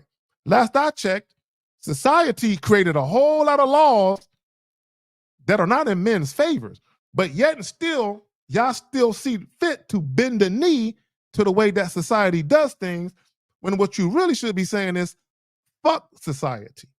I'm gonna do things my way. Now, when it comes to the law of the land, when I leave my house and I get in my car, I'm gonna obey the laws, except for the speeding law. I'm speeding. I'm not.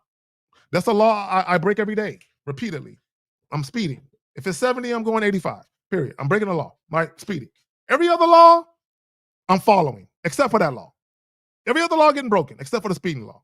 And blinking. I'm not putting on my turners. I'm jumping in front of you. Be prepared. You know what I'm saying? I'm not doing that either. You know what I'm saying? So just understand, right? But my point is, okay, outside of that, I follow everybody. I follow the rules.